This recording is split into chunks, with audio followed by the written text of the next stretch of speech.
നാളെ ചിങ്ങം 1 ശനി പ്രദോഷവും കൂടിയാണ്. എല്ലാവരും എടുക്കുക. നമ്മുടെ ഏകാദശി ആണ് ഇന്ന്.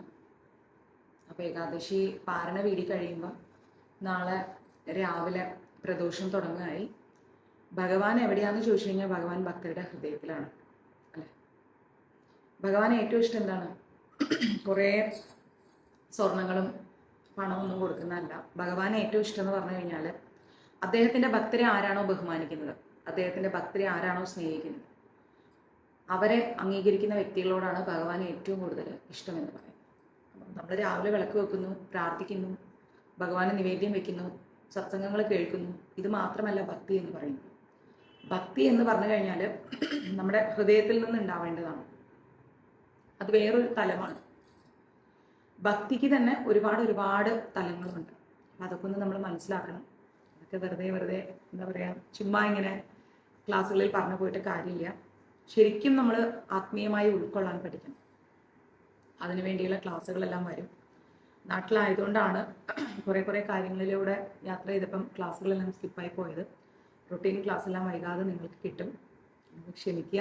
എല്ലാ കാര്യങ്ങളും നടക്കണമല്ലോ.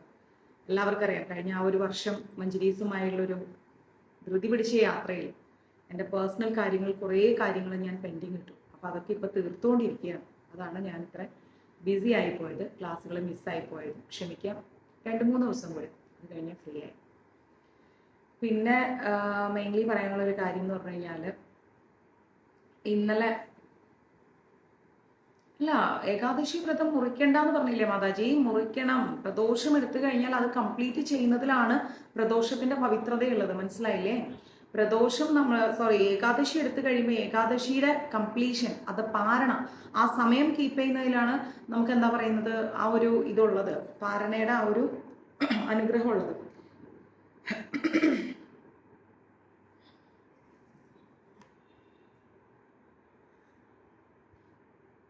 ഇപ്പൊ പറഞ്ഞുതരാം.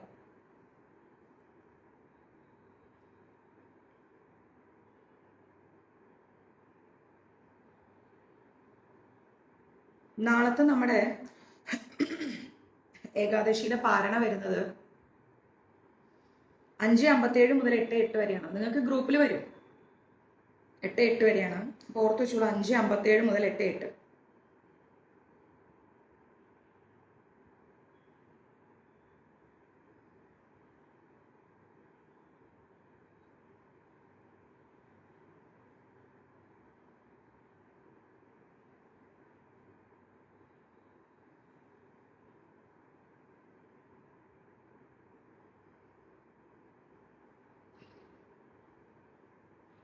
നമുക്ക് ഉദയം തുടങ്ങുന്നത് 6:16 6:16 മുതൽ 7:32 സൺസെറ്റ് വരുന്നത്. 5:57 മുതൽ 6:16 വരെയുള്ള സമയത്തിനുള്ളിൽ നമുക്ക് എന്ത് ചെയ്യാം? പാരണ വിടാം. ഞാൻ അങ്ങനെയാണ് എടുക്കാറ്. പക്ഷേ നാഴികയും വിനാഴികയും നോക്കുമ്പോൾ അതിൻ്റെ ഇത്ര വിനാഴിക അത്ര വിനാഴിക എന്നൊക്കെ പറഞ്ഞ് തുടങ്ങും. പക്ഷെ എങ്കിലും 5:57 ആകുമ്പോഴത്തേക്കും നമുക്ക് പാരണ വിടാനുള്ള സമയമായി നാളെ. അപ്പം നിങ്ങൾ എന്ത് ചെയ്യാം? അതാത് സ്ഥലങ്ങളിൽ ഉദയം നോക്കുക. ഗൂഗിളിൽ അടിച്ചാൽ കിട്ടും. നമുക്ക് ഉദയം കിട്ടിയിരിക്കുന്നത് കോഴിക്കോട് 6:16 AM ആണ്. അപ്പോൾ നാളെ രാവിലെ 5:57 മുതൽ 6:16 വരെയുള്ള സമയത്തിനുള്ളിൽ നമ്മൾ പാരണ വിടണം. പാരണ വീടിയിട്ട് നമ്മൾ കുളിക്കണം. കുളിച്ചിട്ട് പാരണ വീടുക, വീണ്ടും കുളിക്കാം. ഭഗവാന്റെ മുമ്പിലെത്തുക, പറയാം, ഭഗവാനെ, അങ്ങയുടെ പരമോന്നത ഭക്തനായിരിക്കുന്ന സാക്ഷാൽ ശ്രീ മഹാദേവനെ പ്രതിനിധീകരിച്ചുകൊണ്ടുള്ള പ്രദോഷ വ്രതം അടിയൻ അനുഷ്ഠിക്കാൻ പോവുകയാണ്. അവിടുത്തെ അനുഗ്രഹം ഉണ്ടാവണം എന്ന് പറയാം. എന്ന് പ്രാർത്ഥിച്ചുകൊണ്ട് പ്രദോഷം തുടങ്ങും. ഞാൻ അങ്ങനെയാണ് ഏകാദശിയും പ്രദോഷവും ഒരുമിച്ചെടുക്കുക. അതാണോ കറക്റ്റ് വഴി എന്നൊന്നും ചോദിച്ചാൽ എനിക്കറിയില്ല. ഓതന്റിക് ആയിട്ടുള്ള വഴികൾ വേറെ ഉണ്ടാവായിരിക്കാം. പക്ഷേ നമുക്ക് എടുക്കണം എന്ന ആഗ്രഹം ഉണ്ടെങ്കിൽ നമ്മൾക്ക് മുമ്പിലൊരു വഴി ഉണ്ടാവും. അത്രയേ ഉള്ളൂ. അപ്പം നാളെ പ്രദോഷം എടുക്കാന്ന് പറയുമ്പോൾ ചിലവർ, ഞാൻ എടുക്കുന്നത് എങ്ങനെയാണെന്ന് വെച്ച് കഴിഞ്ഞാൽ നിർജ്ജലമായിട്ടാണ്. സന്ധ്യയ്ക്ക് മഹാദേവന്റെ ക്ഷേത്രത്തിൽ പോയി പ്രസാദം കഴിക്കുന്നത് വരെ നിർജ്ജലമായിരിക്കും, പ്രദോഷ സന്ധ്യ വരെ. ചിലവർക്ക് പ്രദോഷത്തിന്, അതായത് പകല് മാത്രം. നമ്മളിപ്പോൾ ഏകാദശി ആണെങ്കിൽ ഇന്നലെ ഒരിക്കലൂണ്, രാത്രിയില്ല, ഇനിയിപ്പം നാളെ രാവിലെ, അതുവരെയല്ലേ. പ്രദോഷം എന്ന് പറയുമ്പോൾ രാവിലെ ഉദയം മുതൽ അസ്തമയം വരെ. മനസ്സിലായി? അപ്പോൾ പ്രദോഷം എടുക്കുന്നവർ ഒന്നുകിൽ പാല്, പഴം, ഇളനീര് വെള്ളം അങ്ങനെയൊക്കെ യൂസ് ചെയ്യാം. ഏകാദശി പോലെ തന്നെ അരിയാഹാരം വേണ്ട, ധാന്യങ്ങളൊന്നും വേണ്ട. മനസ്സിലാവുന്നുണ്ടോ? ത്രിസന്ധ്യ ആകുമ്പം കഴിയുന്നതും മഹാദേവന്റെ ക്ഷേത്രത്തിൽ പോകും. 98% മഹാദേവന്റെ ക്ഷേത്രത്തിൽ പോകും. പാരണ വീടണം എന്ന് പറയാം, പ്രദോഷം വീടണം എന്ന് പറഞ്ഞു കഴിഞ്ഞാൽ ഭഗവാന് അഭിഷേകത്തിനുള്ള എന്തെങ്കിലും ഒന്ന് കൊണ്ടു കൊടുക്കുക. ഇളനീരോ പാലോ എന്തെങ്കിലും കൊടുത്തിട്ട് തിരുമേനിക്ക് ദക്ഷിണ കൊടുത്തിട്ട് പാരണ വീട്.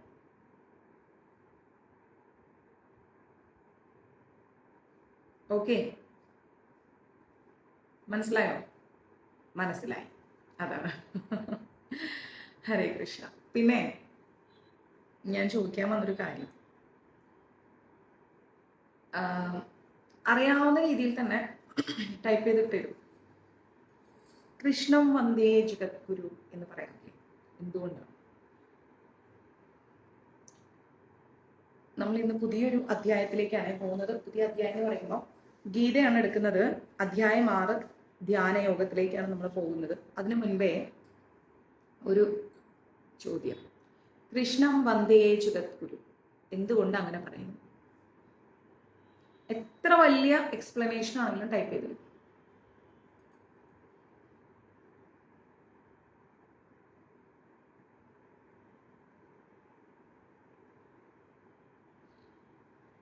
അറിയാവുന്നത് തെറ്റാണെങ്കിൽ തെറ്റിക്കോട്ടെ, ശരിയാവാണ് ശരിയാക്കും, ഒരു കുഴപ്പമില്ല. വളരെ സിമ്പിളായിട്ട് നിങ്ങൾക്ക് അതിനൊരു ആൻസർ തരാൻ വേണ്ടിയിട്ടാണ്. ഇന്നലെ ഞാനിങ്ങനെ ആലോചിച്ചു, എല്ലാവരും കൃഷ്ണം വന്ദേ ജഗദ്ഗുരു, കൃഷ്ണം വന്ദേ ജഗദ്ഗുരു എന്ന് പറയുന്നുണ്ട്. എൻ്റെ മഞ്ജരീസിലുള്ളവർക്ക് ഇതിൻ്റെ എന്താ പറയുക അന്തരാർത്ഥം അറിയുമോ എന്നിങ്ങനെ ഞാൻ ചിന്തിച്ചു. അപ്പം എനിക്കറിയാവുന്ന എന്തെങ്കിലും നിങ്ങൾക്ക് പറഞ്ഞാൽ പറ്റില്ല, എനിക്ക് ഭയങ്കര ടെൻഷനാണ്. അതുകൊണ്ടാണ് ഞാൻ ചോദിച്ചത്. അറിയില്ല മാതാജി. ഗ്രേറ്റ്. അഞ്ചു മാതാജി. അറിയാത്ത കാര്യങ്ങൾ നമ്മൾ അറിയില്ലെന്ന് തന്നെ പറയണം. ഞാനങ്ങനെ എനിക്കറിയില്ലെങ്കിൽ അയ്യോ എനിക്കത് അറിയില്ലല്ലോ എന്ന് പറയും. അപ്പൊ എന്താണ് കൃഷ്ണം വന്ദേ ജഗദ്ഗുരു എന്ന് പറയുന്നതിന്റെ അർത്ഥം എന്താണ്? വേഗം പറഞ്ഞോട്ടാ, നമ്മുടെ റെക്കോർഡ് ലൈവ് ആളുകൾ കാണുമ്പോൾ അവർക്ക് ബോറടിക്കാൻ പാടില്ല. എനിക്കില്ല, എന്തില്ല, എനിക്കറിയില്ല. അതൊരു വലിയൊരു ലൈനല്ലേ അത്, കൃഷ്ണം വന്ദേ ജഗദ്ഗുരു അല്ലെ? അപ്പൊ എന്താ അതറിയാത്തത്? അതറിയണം അല്ലെ? എന്താ അതിന്റെ അർത്ഥം? ആർക്കെങ്കിലും അറിയാം? കൃഷ്ണൻ തന്നെയാണ് ഈ ജഗത്തൊക്കെ നിറഞ്ഞിരിക്കുന്നത്. അത് സത്യമായ കാര്യം. അറിയില്ല തങ്കമണി മാതാജി.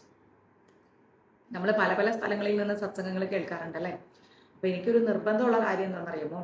സത്സംഗങ്ങൾ എടുക്കുന്ന ഒരുപാട് പേരുണ്ട്. അപ്പൊ എന്നെ സംബന്ധിച്ചിടത്തോളം ഞാനൊരു മലയാളിയാണ്. എനിക്ക് ദീപമാതാജി, ഞാനൊരു മലയാളിയാണ്. എനിക്ക് എത്രയും സിമ്പിളായിട്ട് കാര്യങ്ങൾ മനസ്സിലാക്കി തരാൻ സാധിക്കുമോ അതാണ് എനിക്ക് ഏറ്റവും ഇഷ്ടം. നമ്മൾ ഭയങ്കര കടുകട്ടി വാക്കുകളിലൂടെ നമ്മൾ സംസ്കൃത ശ്ലോകങ്ങളിലൂടെ ഒക്കെ നമ്മൾ പോവുകയാണെങ്കിൽ നമുക്കത് മനസ്സിലാവില്ല, നമുക്ക് നമ്മുടെ തലയിൽ കയറൂല. Krishna is the master of universe. Exactly, അതും സത്യമായ കാര്യം. ക്വസ്റ്റ്യൻസ് ഒന്നുകൂടെ പറയുമോ? ഞാനിപ്പോൾ വന്നതേ ഉള്ളൂ. പ്രസന്ന അമ്മ, കൃഷ്ണം വന്ദേ ജഗദ്ഗുരു എന്ന് എന്തുകൊണ്ട് പറയുന്നു? ഈ ജഗത്തിന്റെ ആധാരബോധനായ ഭഗവാൻ കൃഷ്ണനാണ് ഏറ്റവും വലിയ ഗുരു.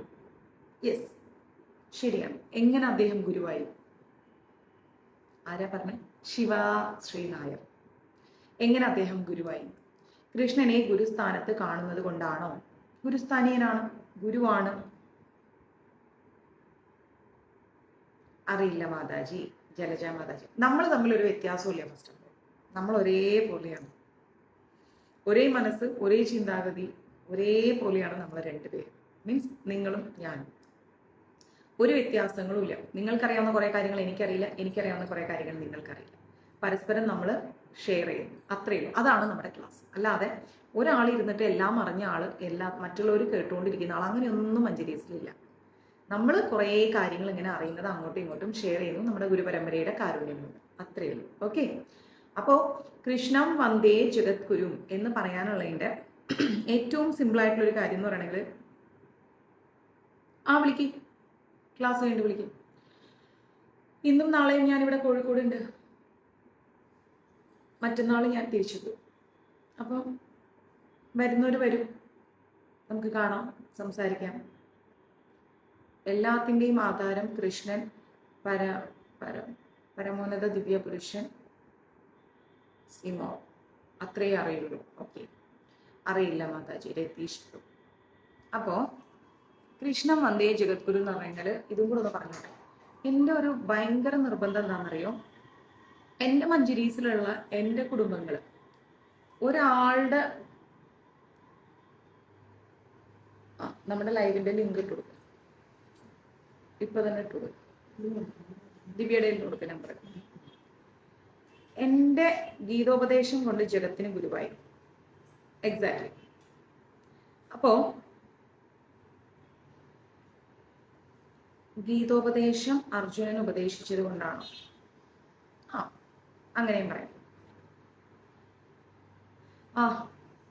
ശ്രീജിത്തേട്ട നമസ്കാരം. എനിക്ക് മനസ്സിലായില്ല ആരാണെന്ന്. പെട്ടെന്ന് ഇങ്ങനെ വയനാട് വൈദ്യർ എന്ന് പറഞ്ഞപ്പം അതാരാണ് എന്ന് എനിക്ക് ക്ലിക്ക് ചെയ്യുന്നുണ്ടായിരുന്നില്ല, അതുകൊണ്ടാണ്, ക്ഷമിക്കണം. ഹരേ കൃഷ്ണ. അപ്പോൾ എൻ്റെ മഞ്ജരീസിലുള്ള ആൾക്കാർ എവിടെയും തോറ്റു പോകരുത് എന്ന് എനിക്ക് ഭയങ്കര നിർബന്ധമാണ്, എക്സ്പെഷ്യലി ജീവിതത്തിൻ്റെ മുമ്പിൽ. പിന്നെ നമ്മൾ ഇങ്ങനെ ഒരു ചെറിയൊരു സത്സംഗ ഗ്രൂപ്പ് കാര്യങ്ങളൊക്കെ ആയിട്ട് പോകുമ്പം നമ്മളെ പരിഹസിക്കാനും നമ്മുടെ അറിവിനെ അളക്കാനും വരുന്ന കുറേ പേരുണ്ട്. ഈ രണ്ട് കൂട്ടർക്ക് നമ്മൾ ആൻസർ കൊടുക്കരുത്. ഇത് എൻ്റെ വാക്കല്ല, ശ്രീല പ്രഭുപാജിയുടെ വാക്കാണ്. നമ്മളെ അളക്കാൻ വരുന്നവർക്ക് മുമ്പിലും നമ്മളെ പരിഹസിക്കാൻ വരുന്നവർക്ക് മുമ്പിലും നമ്മൾ ഒരിക്കലും ഉത്തരം കൊടുക്കരുത്. ഒരു ചെറിയ ചിരി കൊണ്ട് താഴ്ന്നു കൊടുത്തേക്കണം. കാരണം ഏറ്റവും വലിയ അറിവിൻ്റെ അടിസ്ഥാനം എന്ന് പറയുന്നത് ആരാണ്? സാക്ഷാൽ ഭഗവാനാണ്. അദ്ദേഹത്തിനോളം അറിവ് ഇവിടെ ആർക്കും ഇല്ല, ഉണ്ടാവാനും പോണില്ല. ഓക്കെ. ഇനി നമ്മളിപ്പോൾ ഒരു വഴിയിലൂടെ നടന്നു പോവാണ്. ഓക്കെ, ഒരു വഴിയിലൂടെ ഇങ്ങനെ നടന്നു പോകുമ്പോൾ രാത്രിയായി എന്ന് കരുതാം. പെട്ടെന്ന് അവിടെ ഒരു കയറ് കിടക്കുന്നു റോട്ടിൽ, ആ പോകുന്ന വഴിയിൽ. അപ്പൊ നമ്മൾ എന്താ തെറ്റിദ്ധരിക്കുക, അല്ലെങ്കിൽ എന്താന്നാ ചിന്തിക്കുക? ആ കയറൊന്നും ഇങ്ങനെ ജസ്റ്റ് ഇളകും കൂടെ ചെയ്തു കഴിഞ്ഞാൽ നമ്മൾ എന്താ ചിന്തിക്കുക? വേഗം വേഗം പറയൂ. എന്താ ടൈപ്പ് ചെയ്യാൻ എത്ര താമസം? വേഗം ടൈപ്പ് ചെയ്ത്.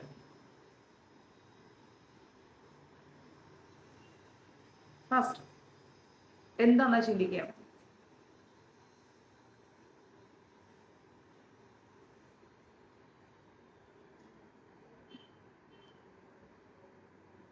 പറ. പാമ്പ്. എക്സാക്ട്ലി. അതെ, പാമ്പാണെന്ന് ചിന്തിക്കുക. നമുക്കൊരു പേടി വരും പെട്ടെന്ന്, അല്ലെ? അയ്യോ പാമ്പ് കിടക്കുന്നു, സ്നേക്ക് ആണ്. എക്സാക്ട്ലി. അപ്പം പാമ്പ് കിടക്കുന്നു. ഞാനേ ഇങ്ങനെ ഓരോന്നും നിങ്ങൾക്ക് പറഞ്ഞു തരാൻ വേണ്ടി സിമ്പിളായിട്ട് ചിന്തിച്ച് റെഡിയാക്കി വെച്ച കാര്യങ്ങളാണ്. അത് വേറെ ഒന്നും ചിന്തിക്കരുത്. അപ്പൊ പാമ്പാണെന്ന് കരുതിയിട്ട് നമ്മൾ ഒരു നിമിഷം ഞെട്ടിപ്പോവും, പേടിച്ചു പോവും. പേടിയോടുകൂടി നമ്മൾ അതിനെ സമീപിക്കും, അല്ലെ? അവിടെ എത്തിക്കഴിയുമ്പോഴോ അത് പാമ്പല്ല എന്നുള്ള ഒരു ധാരണ വന്നു കഴിയുമ്പോൾ, ഇത്രയും നേരം ടൈം വേസ്റ്റ് ചെയ്തു, വെറുതെ അത് പാമ്പാന്ന് കരുതി, എന്താ പറയാ, ആരും കണ്ടില്ലല്ലോ എന്നൊരു ജാള്യതയോടെ കൂടി നമ്മൾ പോകും. ഇതാണ് ജീവിതം. മനസ്സിലാവുന്നു? ഇതാണ് നമ്മുടെ ലൈഫ്. നമ്മൾ കാണുന്ന ചില കാര്യങ്ങൾ നമ്മുടെ തെറ്റിദ്ധാരണയാണ്. അതായത് നമ്മളുടെ ജീവിതത്തിൽ ഒരു പ്രശ്നം വരുമ്പോഴേക്കും നമ്മൾ അങ്ങ് വല്ലാതെ ഫ്രസ്ട്രേറ്റഡ് ആവുകയാണ്. ഞാൻ അടക്കമുള്ളത്. നമുക്ക് തെറ്റിദ്ധാരണകൾ സംഭവിക്കുകയാണ്. അയ്യോ അത് അങ്ങനെ ആവോ, ഇത് ഇങ്ങനെ ആവോ, ദൈവമേ എൻ്റെ ജീവിതം മുഴുവൻ പോയോ, എൻ്റെ ജീവിതം തീർന്നതോടുകൂടി ഇനി എനിക്ക് മറികടക്കാനാവില്ല എന്ന് നമ്മൾ അങ്ങോട്ടേക്ക് ചിന്തിക്കുകയാണ്. സിനിമാതാജി, നമ്മൾ അങ്ങോട്ട് ചിന്തിക്കുകയാണ്. എന്നിട്ടോ ആ ജീവിതത്തെ നമ്മൾ അഭിമുഖീകരിച്ച് വരുമ്പോ എന്തായി? നമ്മൾ വിഡ്ഢികളായി പോവാണ്. ഇത്രയേ ഉള്ളൂ സംഭവം, ഇതിനാണ് ഞാൻ ഇത്രയും ടെൻഷൻ അടിച്ചത്. ഇന്ന് മുതൽ ഈ ഓഗസ്റ്റ് 16 വരെ, 2024 ഓഗസ്റ്റ് 16 മുതൽ അല്ലെങ്കിൽ 16 വരെയുള്ള ദിവസങ്ങൾക്ക് പിന്നോട്ട് ചിന്തിക്കുക. പിന്നോട്ട്, മുന്നോട്ടല്ല, കഴിഞ്ഞിട്ടുള്ളതല്ല, ബാക്കോട്ട് ചിന്തിക്കുക. എത്രയെത്ര പ്രശ്നങ്ങൾ നമ്മൾ അഭിമുഖീകരിച്ചിരിക്കുന്നു, എത്രയെത്ര പ്രതിസന്ധികൾ തരണം ചെയ്തിരിക്കുന്നു. ഒരിക്കലും ഒന്നും ചെയ്യാൻ സാധിക്കില്ല എന്ന് കരുതി പകച്ചു നിന്ന പ്രശ്നങ്ങൾ പോലും നമ്മളെല്ലാവരും തരണം ചെയ്തിട്ടുണ്ട്. അപ്പോൾ നമ്മൾക്കുള്ളിൽ വന്നുകൂടിയിരിക്കുന്നത് എന്താണ്? ഒരുപാട് മിഥ്യാധാരണകളാണ്. നമ്മുടെ ജീവിതത്തെക്കുറിച്ചും നമ്മുടെ ഭാവിയെക്കുറിച്ചും നമ്മുടെ ചിന്തകളെക്കുറിച്ചും എല്ലാം നമ്മൾ ഒരുപാട് പേടിയോടുകൂടി ഭയത്തോടുകൂടി നമ്മൾ കാണുകയാണ്. ഈ മിഥ്യയാകുന്ന ധാരണയെ മാറ്റുകയാണ് എന്ത്? സാക്ഷാൽ ഭഗവത്ഗീത. ഭയം വേണ്ട, ജീവിതത്തെക്കുറിച്ച് ആകുലതപ്പെടേണ്ട, ജീവിതം വളരെ സിമ്പിളാണ്, അതിനൊരു വഴിയാണ് ഗീത എന്ന് ആര് പറഞ്ഞു കൊടുക്കുന്നു? സാക്ഷാൽ ഭഗവാൻ അർജുനന് പറഞ്ഞു കൊടുക്കുന്നു. പാമ്പ് അങ്ങനെ നമ്മളിങ്ങനെ ചുറ്റി വരിഞ്ഞ് പിടിക്കും, അല്ലെ? കയറും അതുപോലെ തന്നെ ചുറ്റി വരിഞ്ഞ് അങ്ങ് കെട്ടിയിടും. നമ്മളെല്ലാവരും നമ്മുടെ ജീവിതത്തിൽ പറഞ്ഞൊരു വാക്കുണ്ട്, എന്താണെന്നറിയോ? എന്നെ അങ്ങ് കയറ് കൂടാതെ കെട്ടിയിട്ടിരിക്കുക, എനിക്ക് എങ്ങോട്ടും പോകാൻ പറ്റുന്നില്ല എന്ന് പറയുന്നു. അപ്പൊ അതേപോലെ ഈ കയറ് നമ്മുടെ ആഗ്രഹങ്ങൾ, നമ്മുടെ സ്വപ്നങ്ങൾ, നമ്മുടെ ചിന്തകൾ, നമ്മുടെ ഭയം, ഇതൊക്കെ നമ്മുടെ ജീവിതത്തിലെ കയറുകളാണ്. പ്രതീക്ഷകൾ, മോഹങ്ങൾ, ഇതൊക്കെ നമ്മുടെ ജീവിതത്തിലെ കയറാണ്. ഈ കയറ് വെച്ച് നമ്മളെ അങ്ങ് കെട്ടി വരിഞ്ഞ് വെച്ചിരിക്കുകയാണ്. ഈ കയറാണ് നമ്മുടെ ഏറ്റവും വലിയ പ്രശ്നം. ഇതങ്ങ് പൊട്ടിച്ചു കഴിഞ്ഞാൽ എന്തായി? നമ്മളൊരു ഫ്രീ ബേർഡായി. അപ്പൊ ഇത് പൊട്ടിക്കാൻ നമുക്ക് എന്ത് വേണം? ചങ്കൂറ്റം വേണം, ധൈര്യം വേണം. എനിക്ക് വേണ്ട എന്ന് ചിന്തിക്കുന്ന കാര്യം എനിക്ക് വേണ്ട, എന്നെ കൊണ്ട് സാധിക്കും എന്നൊരാൾ ചിന്തിച്ചു കഴിഞ്ഞാൽ സാധിക്കും. പെണ്ണൊരുമ്പെട്ട് കഴിഞ്ഞാൽ ബ്രഹ്മനും തടുക്കാൻ പറ്റില്ല, ഇതൊക്കെ ഒരു പഴമൊഴിയാണ്. അതേപോലെ പുരുഷന്മാർക്കും ഉണ്ട്. ഒരു പുരുഷൻ വിചാരിച്ചു കഴിഞ്ഞാൽ എന്തും നടക്കും, ഒരു സ്ത്രീ വിചാരിച്ചു കഴിഞ്ഞാലും എന്തും നടക്കും. എന്തെന്ന് പറയുമ്പോൾ സകലതും ചിന്തിക്കരുത് കേട്ടോ, നമ്മൾക്ക് ആവശ്യമായതെല്ലാം നടക്കും. മനസ്സിലാവുന്നുണ്ടോ? പക്ഷേ അത് ധർമ്മമായിരിക്കണം, നന്മയായിരിക്കണം. ഇന്ന് ഏറ്റവും കൂടുതൽ പ്രയാസം അനുഭവിക്കുന്നത് ആരാന്ന് ഓർത്തു കഴിഞ്ഞാൽ ഭക്തരാണ്, അല്ലെങ്കിൽ ഭക്തി പ്രാക്ടീസ് ചെയ്യുന്നവരാണ്. കാരണം എന്താണ്? അവർ മത്സരിക്കുകയാണ്, അവർ യുദ്ധം ചെയ്യുകയാണ്. ആരോട്? ആഗ്രഹ മോഹ ചിന്താ കാര്യങ്ങൾ.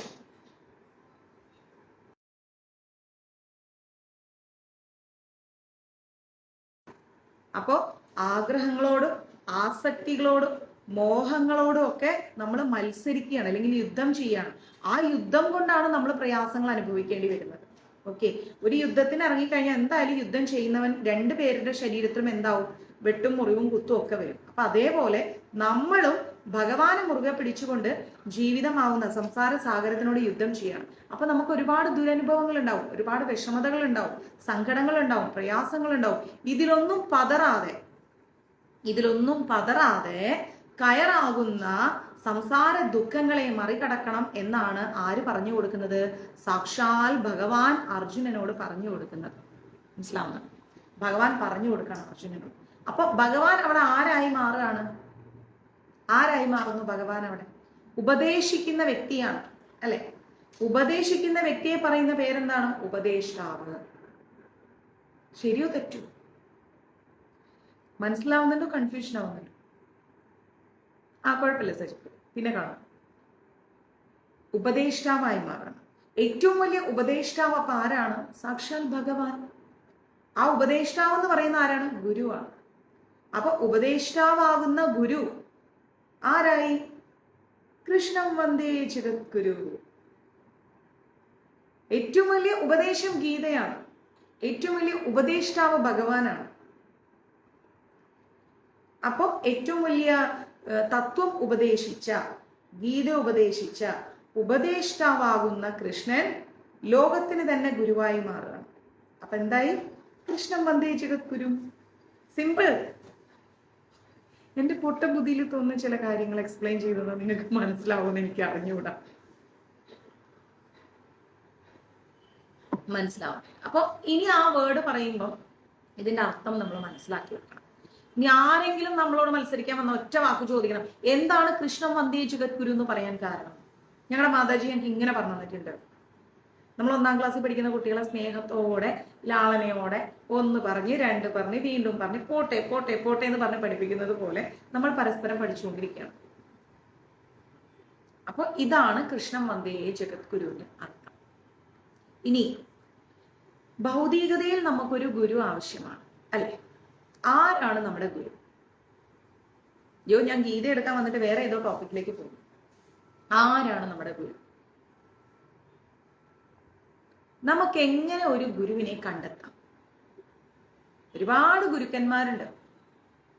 എങ്ങോട്ട് തിരിഞ്ഞാലും ഗുരുക്കന്മാരെ കൊണ്ട് മുട്ടിയിട്ട് നടക്കാൻ പാടില്ല, നമുക്ക് സ്ഥലമില്ല നടക്കാൻ. അപ്പൊ ഒരു എക്സാക്ട് ഗുരുവിനെ എങ്ങനെ കണ്ടെത്താം? ഒരു ഗുരുവിന്റെ ക്വാളിറ്റി എന്താണ്? നമ്മൾ ആദ്യം അത് മനസ്സിലാക്കണം. നമ്മൾ വെറുതെ കയറിയിട്ട് ഒരാളെ കയറിയിട്ട് ഗുരു ഗുരു ഗുരുദേവ എന്ന് വിളിച്ചിട്ട് കാര്യമില്ല, പിന്നീട് അത് ഗുരുവായി മാറും. മനസ്സിലായോ? എങ്ങനെ നമുക്ക് ഭൗതികതയിൽ ഒരു ഗുരുവിനെ കണ്ടെത്താം? അല്ലെ, ഭഗവാൻ നമ്മുടെ ഗുരു തന്നെ, എങ്കിലും നമുക്ക് ഭൗതികതയിൽ ഒരു ഗുരുവിനെ കണ്ടെത്തണമെങ്കിൽ നമുക്കൊരു ഒരു അടിസ്ഥാന കാര്യങ്ങളൊക്കെ വേണം, അല്ലെ? അത് ആ ഗുരുവിലുണ്ടോ എന്ന് എങ്ങനെ നമുക്ക് എന്താ പറയാ ചിന്തിച്ച് മനസ്സിലാക്കാം. ആരാണ് ഗുരു? എന്തെങ്കിലും ഐഡിയ ഉണ്ടോ? പറഞ്ഞോ, സമയം ഒരു കുഴപ്പമില്ല. നിങ്ങൾക്ക് അറിയുന്ന പറയും, ഞാൻ എനിക്ക് അറിയുന്നതും പറയാം. നമ്മൾ ഇങ്ങനെയാണ് മഞ്ജരീസ്. ഇങ്ങനെയുള്ള ക്ലാസ് വരാൻ താല്പര്യമുള്ളവർ വന്നാൽ മതി, അത് കേൾക്കാൻ താല്പര്യമുള്ളവർ കേൾക്കാൻ മതി, അല്ലേ? നമുക്കങ്ങനെ അപ്പോൾ ആരാണ് നമ്മുടെ ഗുരു? എങ്ങനെ നമുക്ക് ഗുരുവിനെ കണ്ടെത്താൻ പറ്റും? ഇത് എല്ലാവരും അറിവ് പറഞ്ഞു തരുന്ന ആൾ എന്നുള്ളതിലുപരി ഒരു ഗുരു എന്ന് പറഞ്ഞു കഴിഞ്ഞാൽ കുറെ കാര്യങ്ങൾ. ശരി, ഇനി അതൊക്കെ പോട്ടെ, ഞാനൊരു ലൈൻ പറയാം, അതിന്റെ ആൻസർ എനിക്ക് തരൂ. നമുക്ക് എല്ലാവർക്കും അറിയുന്ന ഒരു ഗുരുവിന്റെ ഒരു ഇതുണ്ട്, എന്താണ്? ശ്ലോകമുണ്ട്. എന്താ ആ ശ്ലോകം? എല്ലാവരും പഠിച്ചു വെച്ചിരിക്കുന്നത് വ്യത്യസ്തമായിട്ടാണ്. അറിവുള്ള ആൾ. അറിവുള്ള എല്ലാവരെയും നമുക്ക് ഗുരു എന്ന് വിളിക്കാൻ പറ്റും. അറിവ് പകർന്ന് നൽകുന്ന ആൾ. അതൊക്കെ കറക്റ്റാണ്. എങ്കിലും നമുക്ക് ഗുരുർ ബ്രഹ്മ, ഗുരുർ വിഷ്ണു, ഗുരുർ ദേവോ മഹേശ്വര, ഗുരുദേവോ, അങ്ങനെ ഒരു ശ്ലോകമുണ്ട്. ഉണ്ടോ ഇല്ലേ? ജ്ഞാനതിമിരാന്തസ്യാം ജ്ഞാനാഖ്യാനശ്ലാഘയാം ചക്ഷുരു നീലീതമേനം തസ്മൈ ശ്രീ ഗുരുവേ നമഃ. അങ്ങനെയൊക്കെ ഒരു ശ്ലോകമുണ്ട് അല്ലേ? ഉണ്ടോ? ഉണ്ട്. ഗുരു ബ്രഹ്മ ഗുരുദേവോ മഹേശ്വര. അപ്പോൾ എന്താ അതിന്റെ അർത്ഥം? അതിന്റെ അർത്ഥം എന്താ?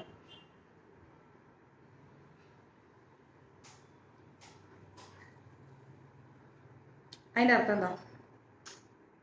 ഉണ്ട്. അപ്പം അതിന്റെ അർത്ഥം പറയും. എത്ര പേർക്കറിയാം? അതിന്റെ ഫസ്റ്റത്തെ ഗുരുർ ബ്രഹ്മ ഗുരുർ വിഷ്ണു ഗുരുർ ദേവോ മഹേശ്വര ഗുരു സാക്ഷാത് പരബ്രഹ്മം എന്ന് പറഞ്ഞിട്ടുള്ള ആ ശ്ലോകത്തിന്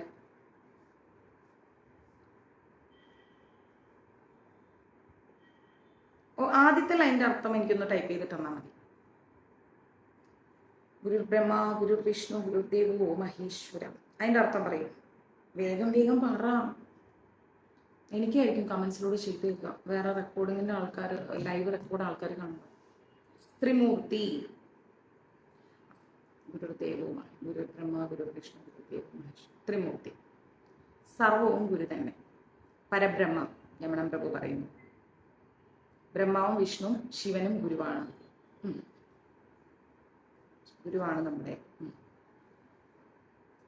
എല്ലാം. പരബ്രഹ്മം. നല്ല രസമുണ്ട് നമ്മൾ ഇങ്ങനെ ക്ലാസ് എടുക്കുമ്പോൾ അല്ലേ?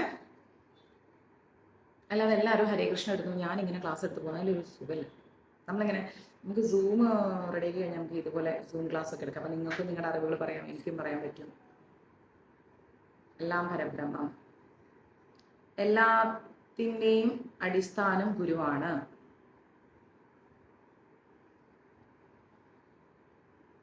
ആ ശ്ലോകത്തിന്റെ അർത്ഥം അതല്ലേ പറയുന്നത് നിങ്ങൾ?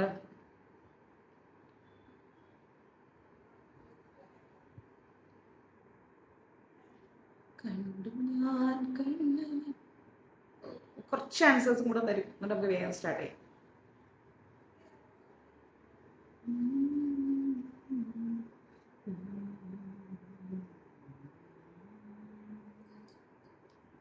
എല്ലാം പരബ്രഹ്മമാകുന്നു.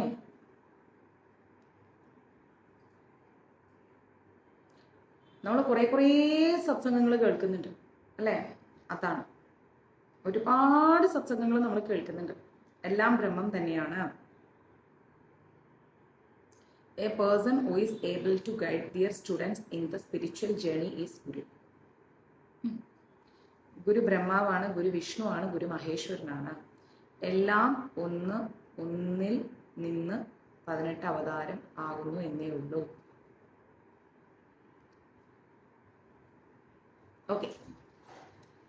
ഗുരുർ ബ്രഹ്മ ഗുരുർ വിഷ്ണു ഗുരുർ ദേവോ മഹേശ്വര എന്ന് പറഞ്ഞു കഴിഞ്ഞാൽ ഇതും നിങ്ങൾ മനസ്സിൽ അടിസ്ഥാനപ്പെടുത്തി വെക്കണം കേട്ടോ. ഇങ്ങനെ കുറച്ച് കാര്യങ്ങൾ പറഞ്ഞു. ഒരു ബ്രഹ്മാവിന്റെ ജോലി എന്താണ്? നമ്മൾ മഹാഭാരതമൊക്കെ പഠിച്ചിട്ട് ബ്രഹ്മാവിന്റെ ജോലി എന്താണ്? എന്താ ദിവ്യേ? സൃഷ്ടി. അപ്പോ എല്ലാം ഗുരുവാണ്. ഗുരുവിൽ നിന്നും തുടങ്ങുന്നു. ബ്രഹ്മാവിന്റെ ജോലി സൃഷ്ടിയാണ്. അപ്പൊ നമ്മൾ മനസ്സിലാക്കേണ്ടത് ഗുരുർ ബ്രഹ്മ. ഒരു ഗുരു എന്ന് പറഞ്ഞു കഴിഞ്ഞാൽ എന്താണ്? ഒരു ശിഷ്യനെ സൃഷ്ടിക്കുന്ന വ്യക്തിയാണ് ഗുരു. മനസ്സിലാവും? സൃഷ്ടി വളരെ സിമ്പിളായിട്ട് ഓർത്തേക്കണം. ഗുരു എന്നാൽ ഒരു ശിഷ്യനെ സൃഷ്ടിക്കുന്ന ആൾ ഗുരുവാകുന്നു. വിഷ്ണുവിന്റെ ജോലി എന്താണ്? സ്ഥിതി, പരിപാലനം. അപ്പോ ആ ശിഷ്യനെ പരിപാലിക്കേണ്ട ചുമതല ആർക്കാണ്? ഗുരുവിനാണ്. അപ്പൊ ഒരു ഗുരു എങ്ങനെയാണ്? വിഷ്ണുവിനെ പോലെയാണ്. സൃഷ്ടിച്ചു കഴിഞ്ഞാൽ ബ്രഹ്മദേവനെ പോലെയായി. ഓക്കെ. മഹാദേവന്റെ ജോലി എന്താണ്? സംഹാരം. അപ്പോൾ ആ ശിഷ്യനിലുള്ള മനോമാലിന്യങ്ങളെ, അഹങ്കാര ധിക്കാര മാലിന്യങ്ങളെ, ആഗ്രഹങ്ങളെ എല്ലാം സംഹരിക്കുന്നത് ആരാണ്? ഗുരു തന്നെയാണ്. അപ്പൊ ആരായി? ഗുരു മഹേശ്വരനായി മാറും. ഗുരുർ ബ്രഹ്മ, ഗുരുർ വിഷ്ണു, ഗുരു ദേവോ മഹേശ്വര. ഇതാണ് ഗുരുതത്വത്തിന്റെ അർത്ഥം എന്ന് പറയുന്നത്. സൃഷ്ടിച്ച് പരിപാലിച്ച് ആഗ്രഹ മോഹലാഭങ്ങളെ എല്ലാം സംഹരിക്കാൻ കഴിവുള്ള വ്യക്തി ആരാണ്? അതാണ് ഗുരു. ഈ 3 കാര്യങ്ങളാണ് അടിസ്ഥാനമായിട്ടുള്ളത്. ഓക്കെ, ഇതാണ് അതിന്റെ മീനിങ്. ഞാൻ ഇന്നലെ ഇങ്ങനെ ആലോചിച്ചു, വേറെ കുറച്ച് കാര്യങ്ങളും കൂടി പറഞ്ഞു കൊടുക്കണമല്ലോ, അത് പറഞ്ഞു കൊടുത്തില്ലല്ലോ, ഇത് അറിയോ ഇവർക്ക്, നമ്മളെപ്പോഴും ഗീതയും ഭാഗവതമൊക്കെ പറയുന്നു എന്നിങ്ങനെ ചിന്തിച്ചു. അതുകൊണ്ടാണ് ഇതൊക്കെ പറഞ്ഞു തന്നത്. ബോറടിച്ചില്ലല്ലോ? അപ്പോൾ നമ്മൾ മനസ്സിലാക്കേണ്ടത് ഇതാണ് ഈ ഒരു ഗുരുതത്വത്തിന്റെ അർത്ഥം എന്ന് പറയുന്നത്. അപ്പൊ നമ്മളെ സൃഷ്ടിക്കാൻ, നമ്മൾക്ക് അറിവുകൾ പറഞ്ഞു തന്ന് നമ്മളെ സൃഷ്ടിച്ച് നമ്മളെ നിലനിർത്തിക്കൊണ്ട് നമ്മുടെ മനോമാലിന്യങ്ങളെല്ലാം തുടച്ചു നീക്കി നല്ല അജ്ഞാനതിമിരന്തസ്യാജ്ഞാനാജ്ഞാനശലാകയാ ചക്ഷുരുഗ്മീലിതം യേനം തസ്മൈ ശ്രീ ഗുരുവേ നമഃ. നമ്മുടെ ഉള്ളിലുള്ള മനോമാലിന്യങ്ങളെയും അജ്ഞാനത്തെയെല്ലാം കളയുന്ന, നമുക്ക് നല്ല വഴി കാണിച്ചു തരുന്ന വ്യക്തിയാണ് ആര്? ഗുരു എന്ന് പറയുന്നത്. ഓക്കെ, മനസ്സിലായില്ലേ? ഇതാണ് ഗുരുതത്വം എന്ന് പറയുന്നത്. ഇതൊക്കെ നമ്മൾ ബേസ്മെന്റ് അറിവുകളാണ്, ഇതൊക്കെ നമ്മൾ മനസ്സിലാക്കി വെക്കണം. ഇനി എൻ്റെ മഞ്ജുരീസ് എവിടെയും തോറ്റുപോകും. അടിസ്ഥാനമായിട്ട് ഈ ഗുരുതത്വത്തിന്റെ അർത്ഥം എന്താണെന്ന് ചോദിച്ചു കഴിഞ്ഞാൽ നമുക്ക് അറിഞ്ഞൂടാ. അപ്പം ഇതെല്ലാം നമ്മൾ മനസ്സിലാക്കി വെക്കുക. എന്തുകൊണ്ട് കൃഷ്ണൻ മധ്യേ ജഗദ്ഗുരു എന്ന് പറയുന്നു? എന്തുകൊണ്ടാണ് ഗുരുതത്വം ഇങ്ങനെ വിഷ്ണുവും മഹേശ്വരനും ബ്രഹ്മാവും ഒക്കെ അതിൽ ഉൾപ്പെട്ടത്? അവരാണോ നമ്മുടെ ഗുരുക്കന്മാരെ? അല്ലെ ഗുരു അങ്ങനെ ആയിരിക്കണം എന്നാണോ? അപ്പോൾ നമ്മൾ വാച്ച് ചെയ്യാം ഒരു വ്യക്തി എങ്ങനെയാണ്. ബ്രഹ്മദേവൻ എന്ന് പറഞ്ഞു കഴിഞ്ഞാൽ എങ്ങനെയാണ്? അദ്ദേഹം എന്നും വളരെ നല്ല രീതിയിൽ നമ്മളെ സൃഷ്ടിച്ചിട്ട്, നമ്മൾക്കുള്ളിൽ എല്ലാക്കുള്ളിലും കഴിവുണ്ട് അല്ലെ. നമ്മളെ മഞ്ജരീസിൽ ഇപ്പൊ നിങ്ങൾക്കാണെങ്കിലും എനിക്കാണെങ്കിലും ഒക്കെ എല്ലാവർക്കുള്ളിലും എന്തെങ്കിലുമൊക്കെ കഴിവുകളുണ്ട്. ആ കഴിവുകളെയൊക്കെ കണ്ടെത്തി പരിപോഷിപ്പിച്ച് ആ കഴിവുകൾക്കൊപ്പം നിന്ന് ആ കഴിവുകളുടെ അംഗീകാരങ്ങളെല്ലാം തന്ന് അതിനെ നിലനിർത്തിക്കൊണ്ടുവന്ന് ആ സമയത്ത് നമുക്കുണ്ടാവുന്ന അഹങ്കാരത്തെ നല്ല വാക്കിനാൽ, മഹാദേവൻ എങ്ങനെയാണ്? നല്ല വാക്കിനാൽ ഭയഭക്തി ബഹുമാനത്തോടെ എല്ലാം പകർന്നു തന്ന് നമുക്ക് ആ ഒരു അഹങ്കാര ധിക്കാരങ്ങളെല്ലാം മറികടക്കാനുള്ള, സംസാര സാഗരത്തെ മറികടക്കാനുള്ള വഴി ഒരുക്കി തന്ന്. അതാണല്ലോ പറയുന്നത്. അങ്ങനെ പറയണേ കുറെ പറയാനുണ്ട്, ഇഷ്ടം പോലെ പറയാൻ. ഞാൻ നിങ്ങൾക്ക് പിന്നെ പറയാം. എന്താ പറയാ, പടിയാറും കടന്നാൽ മഹാദേവനെ കാണാം എന്ന് പറയുന്നുണ്ടല്ലോ നമ്മൾ. വൈക്കത്തപ്പനെ കാണാം അല്ലേ? അപ്പൊ അവിടെ 6 പടി ഉള്ളത് കൊണ്ടല്ല, നമ്മുടെ ഷഡ്ചക്രങ്ങളെയാണ് അത് പറയുന്നത്. അതൊക്കെ ഞാൻ പിന്നെ പറഞ്ഞുതരാം. അതൊക്കെ ഇപ്പൊ പറഞ്ഞാൽ ഗീത മുന്നോട്ട് പോയില്ല. അപ്പൊ ആ 6 പടി കടന്നിട്ട് മഹാദേവനെ കാണാമെന്ന് പറഞ്ഞു കഴിഞ്ഞാൽ നമ്മുടെ ആ ഒരു 6 ഷഡ്ചക്രങ്ങളെയും നമ്മൾ മറികടന്നു കഴിഞ്ഞാൽ നമുക്ക് മഹാദേവനെ കാണാം എന്ന് പറയുന്നത് അഹങ്കാര, ലാഭ, മനോമാലിന്യ, ധിക്കാര, ആഗ്രഹ, ലോഭങ്ങളെയെല്ലാം മറികടന്നു കഴിഞ്ഞാൽ, അതായത് നമ്മുടെ ഉള്ളിലുള്ള ഇങ്ങനത്തെ കാര്യങ്ങളെല്ലാം മറികടക്കാൻ നമുക്ക് സാധിച്ചു കഴിഞ്ഞാൽ പടിയാറും കടന്ന് വൈക്കത്തപ്പനെ കാണാം എന്നുള്ളത് അതിന്റെ അർത്ഥമാണ്. അത് ഞാൻ പിന്നെ എടുത്താൽ, ഇപ്പൊ എടുത്താൽ ശരിയാവൂല. ഇപ്പൊ നമുക്ക് സമയമില്ല, ഗീതയിലേക്ക് പോകാം. ഓക്കെ, അല്ലാണ്ട് വൈക്കത്തമ്പലത്തിൽ 6 സ്റ്റെപ്പുള്ളതുകൊണ്ട് ആ 6 സ്റ്റെപ്പും കഴിഞ്ഞ് അങ്ങോട്ട്, സോറി നെറ്റിന്റെ പ്രശ്നമാണ് കേട്ടോ, ഇടയ്ക്കിടയ്ക്ക് കട്ടായി പോകുന്നത്. അപ്പൊ ഇതാണ്. അയ്യോ, ഞാനോ ഒരിക്കലും ഇല്ല. അമ്മയെ പോലെയും ഒരുപാട് പേര്, നമ്മുടെ ത്രിവേണി അമ്മയൊക്കെ ഉണ്ട്. അവർ മാത്രമല്ല കേട്ടോ, ഇഷ്ടം പോലെ അമ്മമാരുണ്ട്, ഇതിൽ പ്രഭുക്കന്മാരും ഉണ്ട്. നിങ്ങളൊക്കെ ഭഗവാനെ വിളിച്ച അത്രയൊന്നും അതിൻ്റെ 1% പോലും ഞാൻ വിളിച്ചിട്ടില്ല അമ്മ. അപ്പം അതിനുള്ള ഒരു ഗുരുവായി നിൽക്കാനുള്ള ഒരു ഇതൊന്നും എനിക്കില്ല അമ്മ. എന്തൊക്കെയോ കുഞ്ഞു കുഞ്ഞു അറിവുകൾ, അത് ഞാൻ നിങ്ങളുമായിട്ട് ഷെയർ ചെയ്യുന്നു, അത്രയേ ഉള്ളൂ. അപ്പം അതാണ് എന്താ പറയാ, ഒരു ഗുരു എന്ന് പറയാം. മോളെ അകത്ത് പോലെ വൈഫൈ അധികം. അപ്പം അതാണ് ഗുരു എന്ന് പറയുന്നത്, അതാണ് ഗുരുതത്വം. അപ്പൊ അങ്ങനെ ഗുരു നമ്മളെ സൃഷ്ടിച്ച് നിലനിർത്തി നമ്മുടെ അഹങ്കാരങ്ങളെ എല്ലാം ദൂരീകരിച്ച് നമ്മൾ മുന്നോട്ട് പോയി കഴിഞ്ഞാൽ പടിയാറും കടന്ന് നമുക്ക് ആരെ കാണാം? മഹാദേവനെ കാണാം. മഹാദേവൻ ആരാണ്? സാക്ഷാൽ ഭക്തൻ, ഏറ്റവും വലിയ നമ്മുടെ കൃഷ്ണന്റെ ഭക്തൻ. ഓക്കെ, അപ്പൊ ഭഗവാൻ എവിടെ സ്ഥിതി ചെയ്യുന്നു? ഭക്തഹൃദയത്തിൽ സ്ഥിതി ചെയ്യുന്നു. ഭക്തഹൃദയത്തിൽ സ്ഥിതി ചെയ്യുന്ന ഭഗവാനെ, മഹാദേവനെ കണ്ടു കഴിഞ്ഞാൽ എന്തായി? മോക്ഷമായി. അങ്ങനെ ഓരോന്നും കണക്റ്റഡ് ആണ് നമുക്ക്. ആ ഓരോ കണക്ഷൻസും നമുക്ക് മെല്ലെ മെല്ലെ മെല്ലെ മെല്ലെ കൊണ്ടുവരാം. ഇപ്പൊ കൊണ്ടുവന്നാൽ ശരിയാവില്ല. ഓക്കെ, അപ്പൊ നമുക്ക് എന്ത് ചെയ്യാം? ഇനി നമുക്ക് അടുത്ത ക്ലാസ്സിലേക്ക് പോവാം. അധ്യായം 6 ധ്യാന യോഗത്തിലേക്കാണ് നമ്മൾ പോകുന്നത്. ഇവിടെ വന്നിരിക്കും, ഫോൺ കട്ടാവുന്നു, പിന്നെ വിളിക്കാന്ന് പറയും. 1 മിനിറ്റ് ഒന്ന് ഹോൾഡ് ചെയ്യണേ.